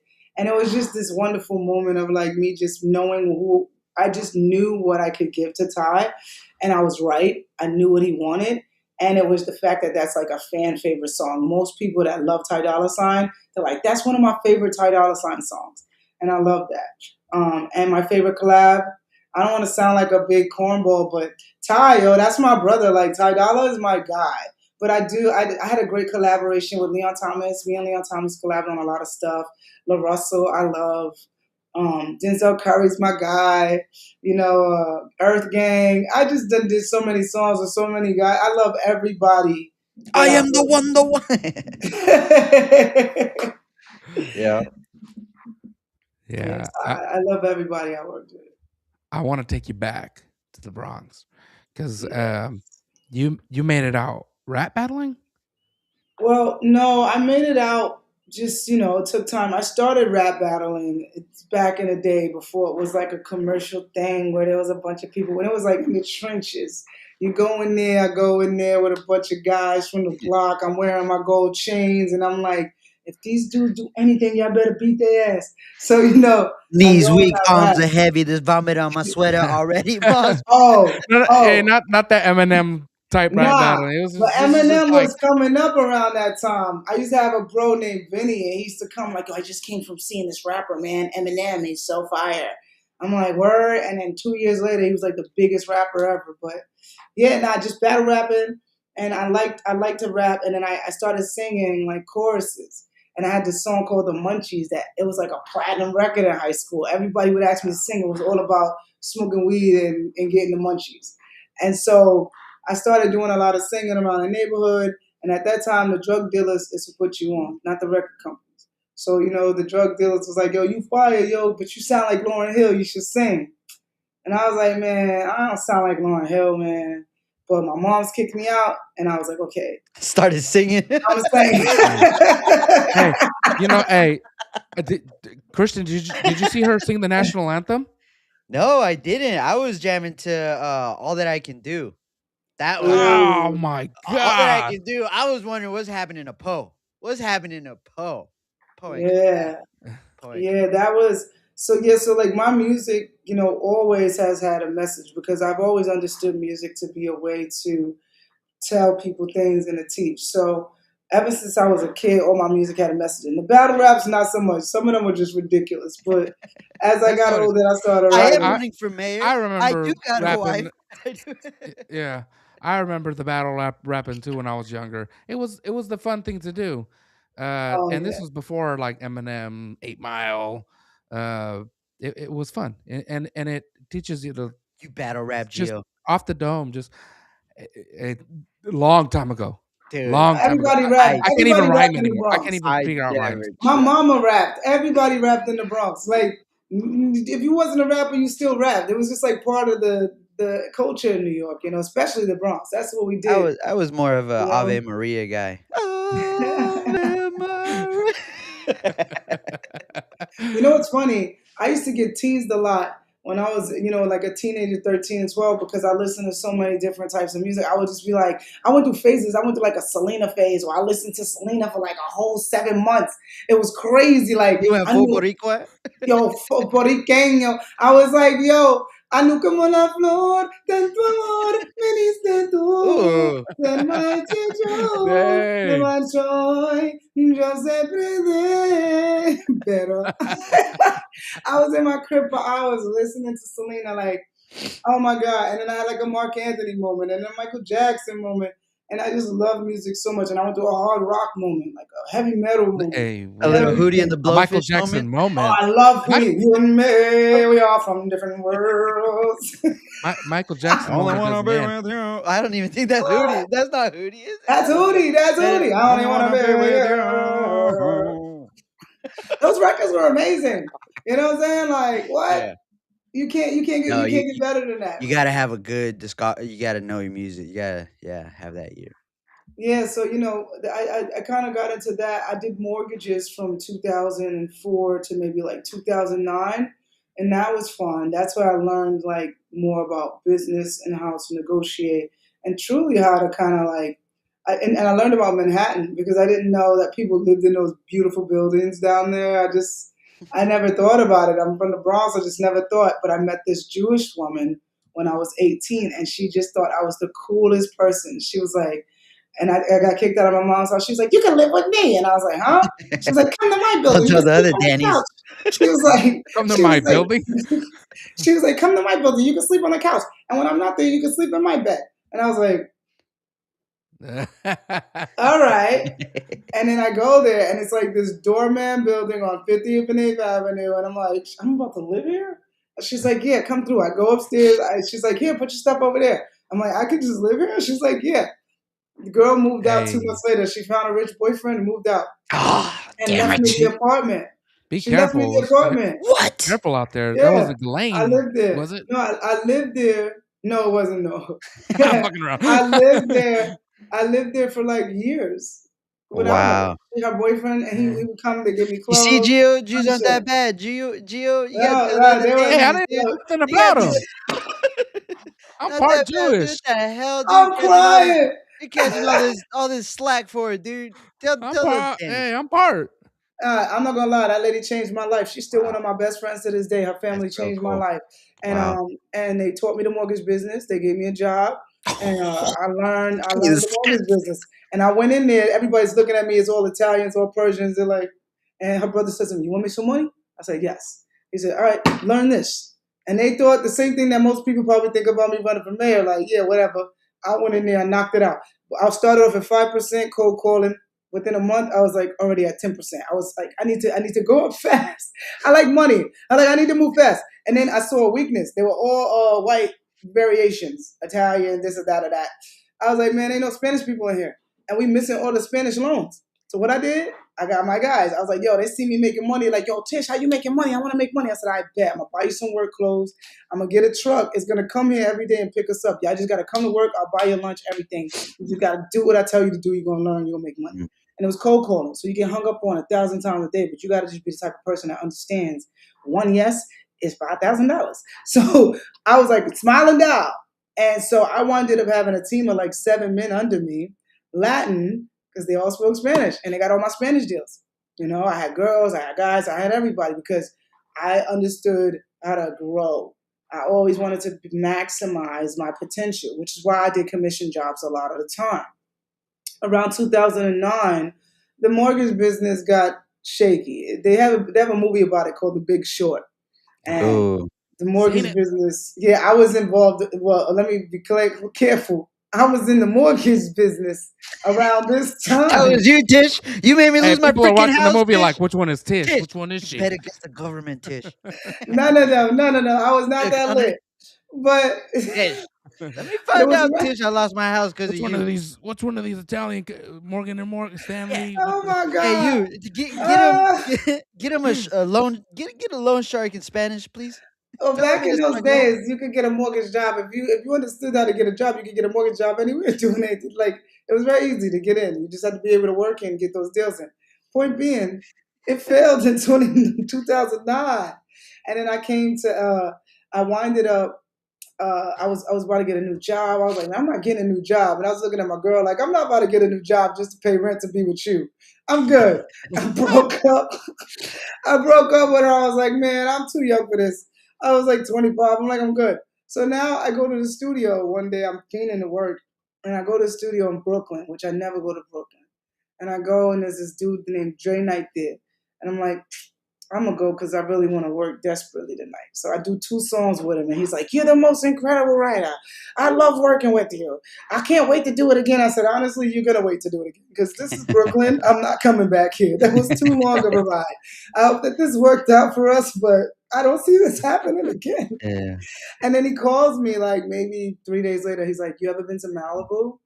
And at that point in my life, I'd only been to Florida. So I was like, "Malibu, Florida?" And he was like, "No, dummy, Malibu, California." I was like, "Ooh, no." He's like, "You want to go?" I was like, "Yeah." I No, didn't I got even an know apartment her. in Manhattan right now. I don't know if I should go. No, by then, I already had moved out of that apartment. I got my own apartment. Because remember, this was 18. I started working in the mortgage business probably around like Oh, 24. right, right, They've right, been right. in my life. That's my family. She just took me in and watched me over the years. Anytime that I needed help, it's just, I don't know, God just, her name is Hope. And that's what she was in my life. She was Hope. The moment I turned 18, she was like an angel. It was like I could have went left or right. And that's why kindness is super important. The Right. right type of kindness. But left or right, and I went right instead of going to the street and being ridiculous. So ultimately, we winded up in Malibu. Like I just met this guy on a Monday, Friday we're in Malibu. I'm like, whatever. We get on a plane, look at me, he says, "We ain't never coming back." And I said, "All right, bet." Because the Bronx ain't that nice. I was ready to get up out of there. So I was like, bet. So now we go to Malibu. We're in this $5 million house. Now I come from the Bronx to a $5 million house in Malibu. We could see the ocean. It's up Rambler Pacifico, so it's Major. in the mountain. It's Suge Knight old house. So it's like Major. crazy. Sauna, pool, jacuzzi, studios throughout the whole house. I got videos of all this shit because I was always on my camera back then. The bad girls, like, what's her name? Natalie Nunn? Natalie Nunn used to be at the crib all the time with the bad girls. Like, honestly, you'd be surprised how many people I know since way back. So anyway, so we in Malibu, and I'm just like, wow. I just get off the plane and I smell the aroma of marijuana. I'll never forget it. I was like, I'll never come back. And it was just like different. I was like, I love this city, and like I stayed in Malibu for maybe like 6 months, and I made them pay me too. Everybody else was happy to be there, cool. I was like, this is cool, but I need to make money, and I made them pay me $10,000 a month to stay there. Dang. And let me tell you, that was a lot of money in 2010. And I don't think yeah. anyone else in the house made that money. I was the only one who made money in that house because I didn't give a damn about anything else but that. I was like, "Hey, yo, look, I don't need." It was like, "We'll give you parts of the company." I'm like, "No, I'm good. I just need parts of the money." They're like, "We'll give you this." I'm like, "No, I'm good. I just need the money." Because I wasn't trying to get the carrot dangle. You know what I'm saying? And none of it came into fruition. The stock, what did this, you know what I'm saying? But I got that money. So I was in LA. By the way, who came by that house? We had a lot of people. Frank Ocean was at that house before Dang. he became Frank Ocean. I got his Frank Ocean Before it story. came out? What are you saying, Tish? So Frank Ocean used to go by the name Lonnie back in the day. And at this time I was still very Bronx. So I was a little bit guarded about writers coming to the studio because this is my motherfucking job and ain't nobody taking my bread out of my pocket. So this kid comes over, Lonnie. At the time I wasn't really impressed. I was just being competitive, to be honest. I wasn't even caring about if this dude had talent or not. I was like, I'm the most talented writer in here. Like I was just on my 50 shit still. So anyway, Frank come over. He came over like 2 or 3 times. And then one day he's over there, he writing a song. And I go to talk to the big guy who owns the house, and he's like, "Yeah, we need these songs for these Disney girls. So make sure that those songs are in pocket, blah, blah, blah." I'm like, "Bet. That's what you pay me for. That's what I'm going to do." So I go downstairs in the room, Frank playing his song. I'm like, "Let me hear it." And I'm like, "This shit ass. What is this, bro?" I'm like, "Yo, Nova came? listen." Yo, nah, it was on the first project that he had with the Acura Integra. Yeah. It was called Acura Integra Girl. the name of the song.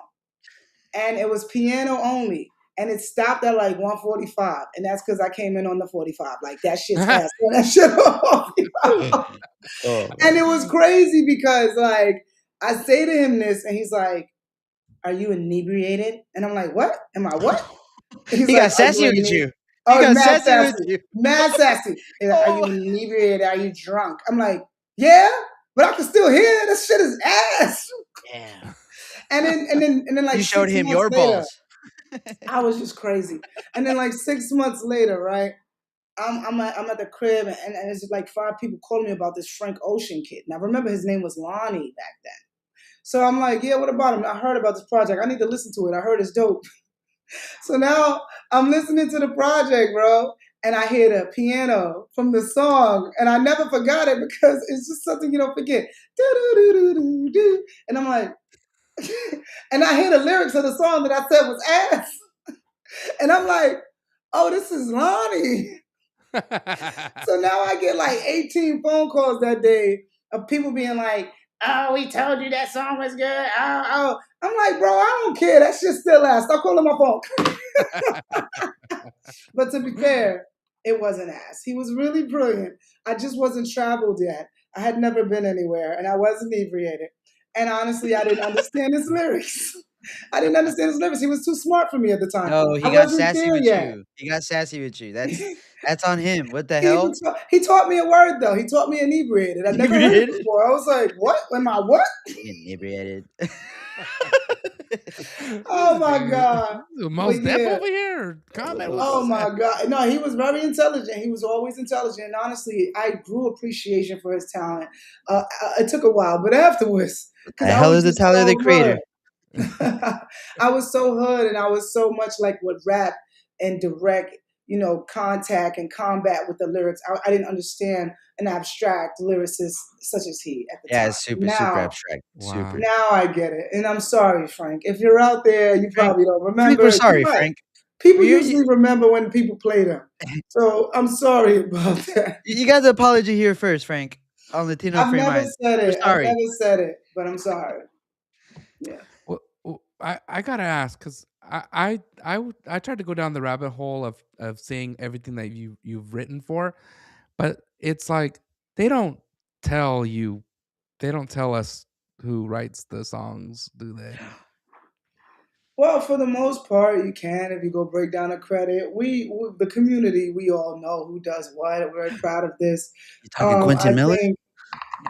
Quentin Miller was a rare case, and that was Drake. And honestly, he's a beast. It's what a lot of people do. A lot of people have these people that come with melodies and stuff. Like every song that I wrote on Ty Dolla, I wrote the full song. He didn't write it all.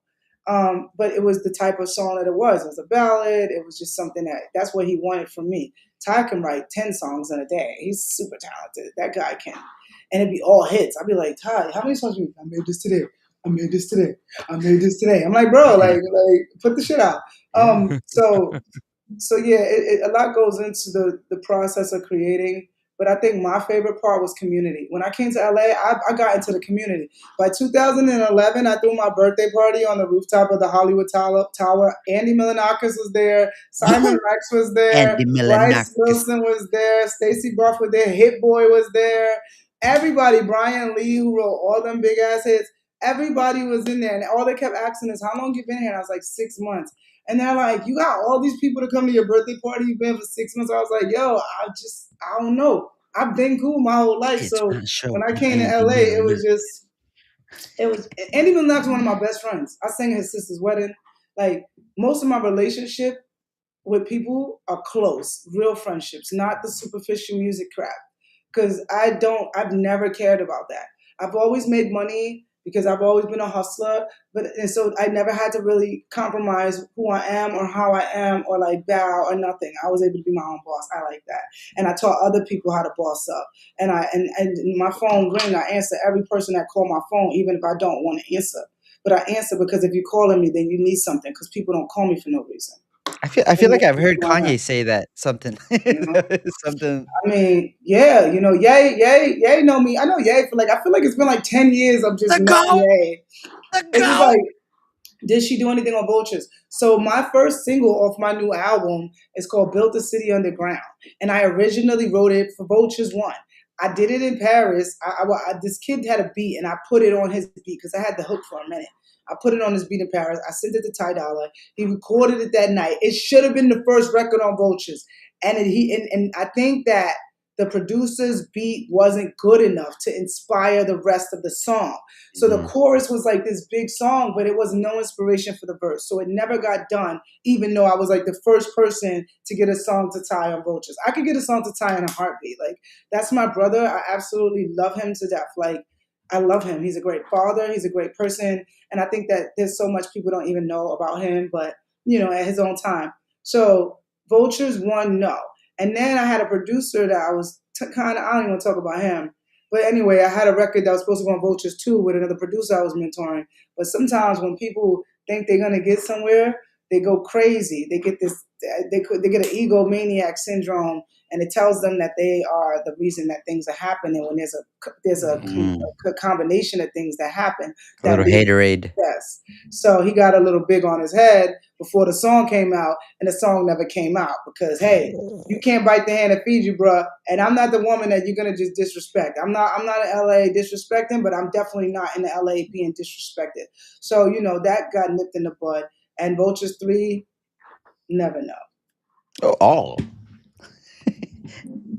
Y'all ain't never getting Vultures 3. No, I'm still waiting on the J. Cole and Drake collab. Yo, I don't even know about that. I want to meet Cole. Okay. I know you know who I am, but we just never met. Like, all his artists is like my friends. JID, my dude, Gang, Earth Gang, Guap Dad. Like, these are all my homies. Denzel, like they my yeah. No, I don't reach. You know what I'm saying? No, I'm telling Cole to reach out. Oh, Cole? He ain't gonna reach out. He don't need to, but it's all right. Like I said, right now I'm so focused on running for mayor and trying to do what's right for the city. I haven't even been using my studio. I usually record all the time. I don't anymore because I've really been dedicated all my energy to this, and I want to do my best to try to win. And if I can win, I want to be. Oh, look, she's on a roll, man. Christian. This is very good. If you listen to how she's talking about her journey and getting to where she's got to right now in the music industry, but not just that, in the real estate industry and mortgages and stuff. I mean, just getting into an industry and moving up fast. I'm honestly impressed. So when somebody goes into something like politics and they say, well, that person is inexperienced, you should vote for so and so because they have the experience, and it's like, well, they have all that experience, but what have they done? And then you look at Tish. What have you done for me lately? Has proven that she can go into a completely different industry and succeed.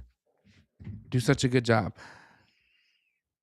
So I'm just talking about how I'm impressed, because these politicians, they always go, well, that person doesn't have experience. You shouldn't vote for them. You should vote for me. And you have to really think about it and say to yourself, well, if you have all this experience and you've been there for so long, how come you haven't done anything? Because when you look at Tish, she can go into any industry and be successful. And you look at her resume, and it's like, yeah, she did it, and she did it fast. Quickly. That's the thing. The timing is everything. Like, a lot of these people, they're like, you should go work with this guy. This guy's been working on this for a long time. And I'm like, yeah, he's been sitting there talking crap from his couch for a long time. I could dig that, but I don't got time to do that. I talked crap from my couch for 3 videos, and I was out on a plane to San Francisco. Then I went on a plane to Minneapolis. I came back and I sat in front of Eric Swalwell. I left his place and went to Ro Connor's. And I drove 2 hours to go to Ro Connor. I think, actually, was that in San Jose? Who knows? I'm just losing track at this point. I went to Colorado to speak at 2 hearings. I endorsed 3 bills. Like, whatever. It's about action over attention. And A lot of people want to do performative politics, and that's cool. I don't even need to do that. I don't need to blast anybody's bad experience or nothing. Don't come for me, and I won't come for you. But if you come for me, I'm coming for your neck. You got to do like you got to get the local media in LA to follow you like they do with Donald Trump. You know, every day we know what's going on with them. We know all the executive orders. They follow them I want to see them following Tish every day, and look at all the stuff she's doing. Get it done. Get it done. If 4 I a.m. would again. that. I think I would even do daily. I would love to. You know what I love? I thought it was so cool when you see your president in the morning and it's like, we're going to have a. Yeah. I'd be like, the city of LA, this is your live broadcast from Tish Hyman in the morning. Morning vibes. We're going to dance. We're going to get ourselves ready to go. Did you work out today? Well, we got a new workout program with Maha. Da da da da da da. Like, we need to get it back. I would address the people every week. I love it. All the news media has the news on at 6, 7 in the morning. Just have a 10-minute. This is what's going on in Los Angeles. The Sitch with Tish. Here's who's been sitting on their couch for 3 years. Tish is gonna tell you who's been sitting on the couch. Tish is gonna tell you it's a good one too. Tish is gonna tell you. Tish is gonna tell you. Listen, guys, this is what we're going on to the next week. I know some crap happened last week. I got people on that, but this is where we're at this week. Okay. This week we're focused on this, that, and that. I'll hit you at the end of the week with a progress report. Still working on the 4 a.m. resolution. But we're getting there, guys. In the meantime, I told them to pass a law that you guys can still party till 3:30 until we make a decision. Brentwood, come on. I see those tents. No tents. You see a tent? Don't worry. Call Mama Tish. We're going to get them out of there. We're going to make sure they get picked up and they'll be treated carefully and humane, okay? Yeah. Just a reminder, January 1st, those bike lanes will turn into the Uber lines at midnight, and they will turn back into bike lanes at 4 a.m. That makes all the sense. We're buying all the way at 5 a.m. Come on. You don't need to ride your bike when the sun's not up. 5 a.m. Come on. We need more and we're gonna get it together. Everybody's gonna have a good time. We're gonna be lit again. We're gonna be lit again. Safe, lit, clean, beautiful. Make LA lit again. Make LA lit again. I'm like, Trump, whatever you did to make everybody's gas prices low, do it over here, okay, buddy?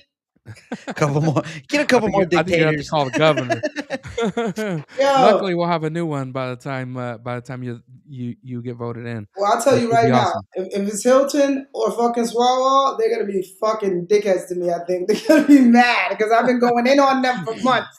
I remember you. Eric Swallowell, he's governor. Damn it! I gotta work with Eric Swallowell. Okay, call him. I just talked to Fang Fang. She told me not to talk to you. Hi, Eric. How you doing? Congratulations. I hope you're not gonna hold it against me. I was just being real, but you won. So I can't. You won. I respect it. Good race. There's some things we need to do. Are you ready to do those things with me? Or are you still mad? No, Tish. We're putting more men in the women's locker rooms. Your fault. No, we're not. No, we're not. Trump! Trump! You know what's wrong. I don't know, Tish. I think you're gonna have some issues with Katie Porter. I think Who? Katy Patty. I think you'll have some issues with Katie Porter. I think she's gonna give you a run for your money, Tish. I'll give her a run for her money. I don't do all of. I don't take kindly to threats. You hear that, Porter? Hey, yo, Porter, listen. If it's right, it's going to be all right. But if it's wrong, you already know what's going on. I got an idea. If they keep pushing them in the women's spaces, just switch them. When you go into the women's restroom, they have the urinals in there. No, I'm gonna just put tasers in the girls' locker room. All the men in the women's restroom. All the women in the men's restroom. No, I'm gonna put tasers in there. Tasers. Give them tasers, girl. You're feeling tase them. And if he tased behind the lines of the women's room, that's why he's tased. He shouldn't have been in there. That's it. If you wouldn't have been in there, you wouldn't have got tased. But he died from a taser. He died from going in the women's locker room and then he got tased. We're not doing it. Fooling around. Oh my God. You shared that video, was it yesterday where the guy was yanking it in the women's restroom? Yes. That's sick. What the hell? It's like, bro, but that's the thing. Like, here's the thing, right? I don't have a problem with men who want to wear dresses. I think whatever you want to do is what you want to do. The problem is that they have this protected class citizenship or some protected class thing that it just needs to go. They are men. Why are you any better than any other man? Why are you more protected than any other man? You're just a man and women. Now, with these clearly placed in reality, we could stop the monarchy right then and there. Go to the boys' bathroom. However you swinged it, slapped it, however you did it, go in the boys' bathroom. Right. That's it. I'm not really serious about the tasers, but I'm serious about the tasers. No, I'm just kidding. Yeah, Do what no, you guys. I mean, me and You gotta Gio, do I what you think gotta do. that last episode where with the first time we brought you up, we were laughing at the whole, because you were one of the things that you mentioned right off the bat was big, and I think we started to say, hey man, what's up with why are all the people that are doing the sexual assault, why are they so big? Why can't it ever be a little like some shy? It's always these. It's always, He so was swinging. It be was careful. swinging. I was like, If you know somebody with a big, you be careful. he No was good. like, he gonna tell me, No he gonna good. tell me I'm a big bitch, I'm a woman. I'm like, What the hell? not with that, you're not. I ain't never seen a woman with that much time in her waist. I'm a woman. Definitely not. I'm not. No. Yeah. No. Craziness. It's crazy. But we're gonna get done with that. Listen, and a lot of people are like, well, do you hate them? I'm like, I don't hate anybody, bro. No. I just think that you No. shouldn't impede on other people's rights, impede on other No. people's rights and privacy. It is what it is. You Right. gotta pick a struggle, bro. If you wanted to change over or whatever you think you're doing, that's on you. But you can't come into sports and try to take over our Don't world. bring me 900. bad vibes. I agree. Don't bring me no bad vibes. That's it.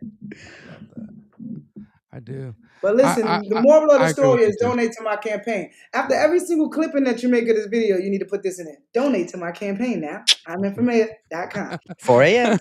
This message is 4 a.m. approved by nightclubs. 4 a.m. 4 a.m. nightclubs. 4 a.m. nightclubs. No, seriously though, we're going up. It's going up. It's gonna be lit. It's gonna be fun. We're gonna get the housing back. We're gonna get everything back. And everybody who left is gonna wish they come back. We're gonna charge them more to come back. Yeah. No, I'm just kidding. Oh And- yes. We're gonna charge charge a Yes. comeback tax. We're gonna Yes. make a Look. comeback tax. You want to come back? You're gonna tax for that. Should You have should have never left. left. You I don't want leave everybody us. to realize we're having a lot of fun about the 4 a.m. clubs, but it's not just the 4 a.m. clubs. You have cleaning up the homelessness. You have the programs for the youth. You broke it down in the episode. We're having fun with the 4 a.m. club because that's exciting, No, right? no, That's like Angelino's. Tish I has might a even plan. go out that night. I might go out the first night that is lit. I'm like, guys, I don't really go out, but tonight I'm about to be up. We gonna be turned up at Live. I think Love the first day you gotta Live. hold off, Tish. The first day you gotta hold off. Second day, come in. Nah, it's grand opening night. Nightclubs, we up 4 a.m. You want to get in this club? You got to spend a lot of money. This is gonna be crazy at the door. We got $10 in here. We gonna have everybody here right now. LA's turned up. Yeah. I really want to get Dre to let me use California love, Yeah. because it's a message. Because people told me somebody said to me, "You're not from LA," and I was like, you know who else is not from LA? Tupac. And you can't mention West Coast rap without him. And you're not going to be able to mention Los Angeles without me, because that's how much I love this city. So getting that California love song would be crazy. I've been trying to get in touch with Dre, but it's hard. Yeah. Look, Tish, I really appreciate you coming on, and I really the energy. We could is go off on. the charts. I feel like the early morning follow-ups with Tish on the 7 a.m. news, they're gonna be asking, "Are you inebriated?" No, that's just my energy. Nope, That's not just my energy. inebriated. Listen, Yeah, Frank baby. Ocean. That's just me. I'm excited because Los Angeles has the opportunity to vote in somebody that has real plans and some like forward thinking, like just out of the box thinking. Not the same old, let's hide Cookie some cutter. money here, move this there, move that there. Like, nah, we're gonna go in there. We're gonna make all these tents illegal. We're not doing that shit no more. We're gonna kick all this trash off the streets. We're gonna lower the crime rates right off the bat. I might even pull up with the police on the first day. Like, listen, guys, I told y'all this was gonna happen. We sent y'all newsletters and told y'all this shit. Tish. Now it's time. Didn't you guys watch Latino Free Minds? Gave you the heads up I'm gonna on be February 10th. involved. I'm like on my like I look up to a lot of different people, man, and 50 Cent is one of my favorite people because 50 Cent is not only a strategic business master, he still keeps himself. And he Yes. can go from kicking it with the billionaire Buffetts to being with, Tony Yayo. You seen Tony Yep. Yayo, they saw Ja Rule on the plane and they just got Ja Rule wound up leaving his seat because of them. But just keep it, he's just himself. I'm myself and I'm not afraid. I'm not a bully, but I won't be bullied. I'll bully first because I'm not gonna be bullied. You bring Ja Rule up? No, I'm Team not me. Yayo. I love Ja Rule's music. I ain't gonna lie. When 50 Cent took him out, I was like, damn, son. It was only because 50 could beat him up. Tish, That was all it was. Tish, He you was don't too even big. know. I grew up with Eminem and D12, and I could not like Ja Rule. You gotta jump up just to slap me in the knees. Sorry, Tish. You're not gonna find it. Before 50 Cent, before they took over and they got lit, Ja Rule had it crazy. 360 album. Hey, what would I be without you? Hey, Yo, come on. are Right. you ready? Are Like, you yo, ready? it was just because 50 cents was bigger and you could believe that he knocked Ja Rule's ass out. That's the only reason. And he got shot 9 times. It was like, Ja who Rule's wants beef fighting with a guy that got shot 9 times in the mouth. Why? Like, nobody wants beef with a guy who got Why? shot 9 times and came back talking shit. Yeah. He didn't even get more humble. He was more pissed. Yeah. J-Unit. But I love 50 year. That's my I'm a guy. fan of it all. I'm a fan of it all.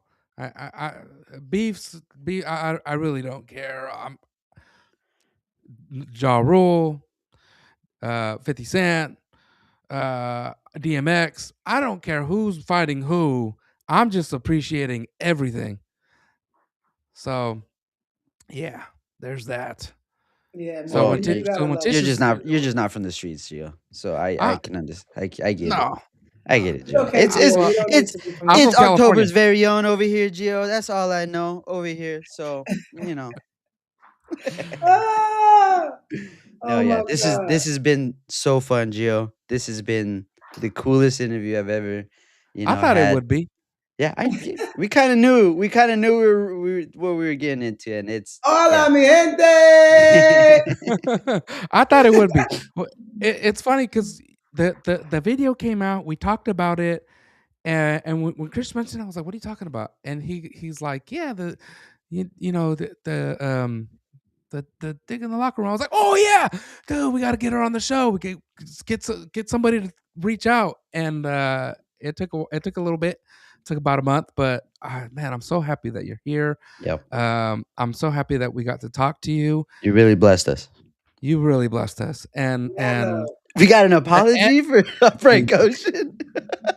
Yeah, I did. Damn, that's true. Clip it. That's true. Clip. There goes a clip. Clip it. Yeah, I never told that story like that because like it was like for years niggas was getting on me about it. I'm like, bro, like whatever. The song was whack. It's Like, just, nah, it's good. this is gonna I'm be like, Tish explaining herself, my mouth open. In the clip. but the song was great. Yeah. Accurate Integra Girl. Go stream Accurate Integra Girl right now. See? Bring it back. Yeah, let's get him 1 million views real quick. Yeah. He needs some of those. Yeah. Thank you All so right, much, niggas. Tish. I'm tired. Yeah. Yeah. Hey, All right. This is how I talk to niggas if y'all was at my house right now, this is exactly how it would go. I'd be like, all right, I'm tired. It's time I for think y'all it's to time leave. for you guys to go. I get my I wife. think you had go grab your enough, shoes. right? Yeah. Go grab my your wife's shoes. over there, yeah. You know those people that don't know how to kick people out? I'm not one of Yeah. them. I'm like, Yeah. all right, guys, Yeah. I'm tired. It's time for you to go. You had Tish, get your Three- shoes. It's time to you go. had 3 Ollipops. I counted. Yes, you got it. It's time for you to go. Put $2 in That's there. enough Ollipops for you. But yo, brothers, thank you so much for Thank having you, me on the Tish. show. Thank you so We'll much. do it again. Everybody out there watching, please donate. HymanForMayor.com. HYMAN, the number 4, Mayor, MAYOR.com. And then the more money I get from Los Angeles, the better, because let me explain to you, I get matching funds. So for every dollar an Angelino gives me, it gets matched up and times by 6. So if you give me $60 times it by 6. So the more money I get from Los Angeles, the better. Please donate to my campaign. After I get my signatures, I'm throwing a crazy fundraiser. It's gonna be fire. I got this dope artist. He's gonna paint a mural of the city with my face in it right in front of me. What time's the party ending? Oh, 4 a.m. Hey! The question is that. And it's 4 a.m. Yeah, Ladies and gentlemen, saying. thank you so much for tuning in. Yep. This is Tish Hyman. Angelinos, hey, you better consider it. When you see her name on the ballot, don't forget it. Just bubble it in. Don't Peace even think out, about it. Just guys. bubble it in. You don't gotta go home. Bubble it in. And Hyman. stay here. God bless. Good night. I don't even know how to leave. I'm pressing the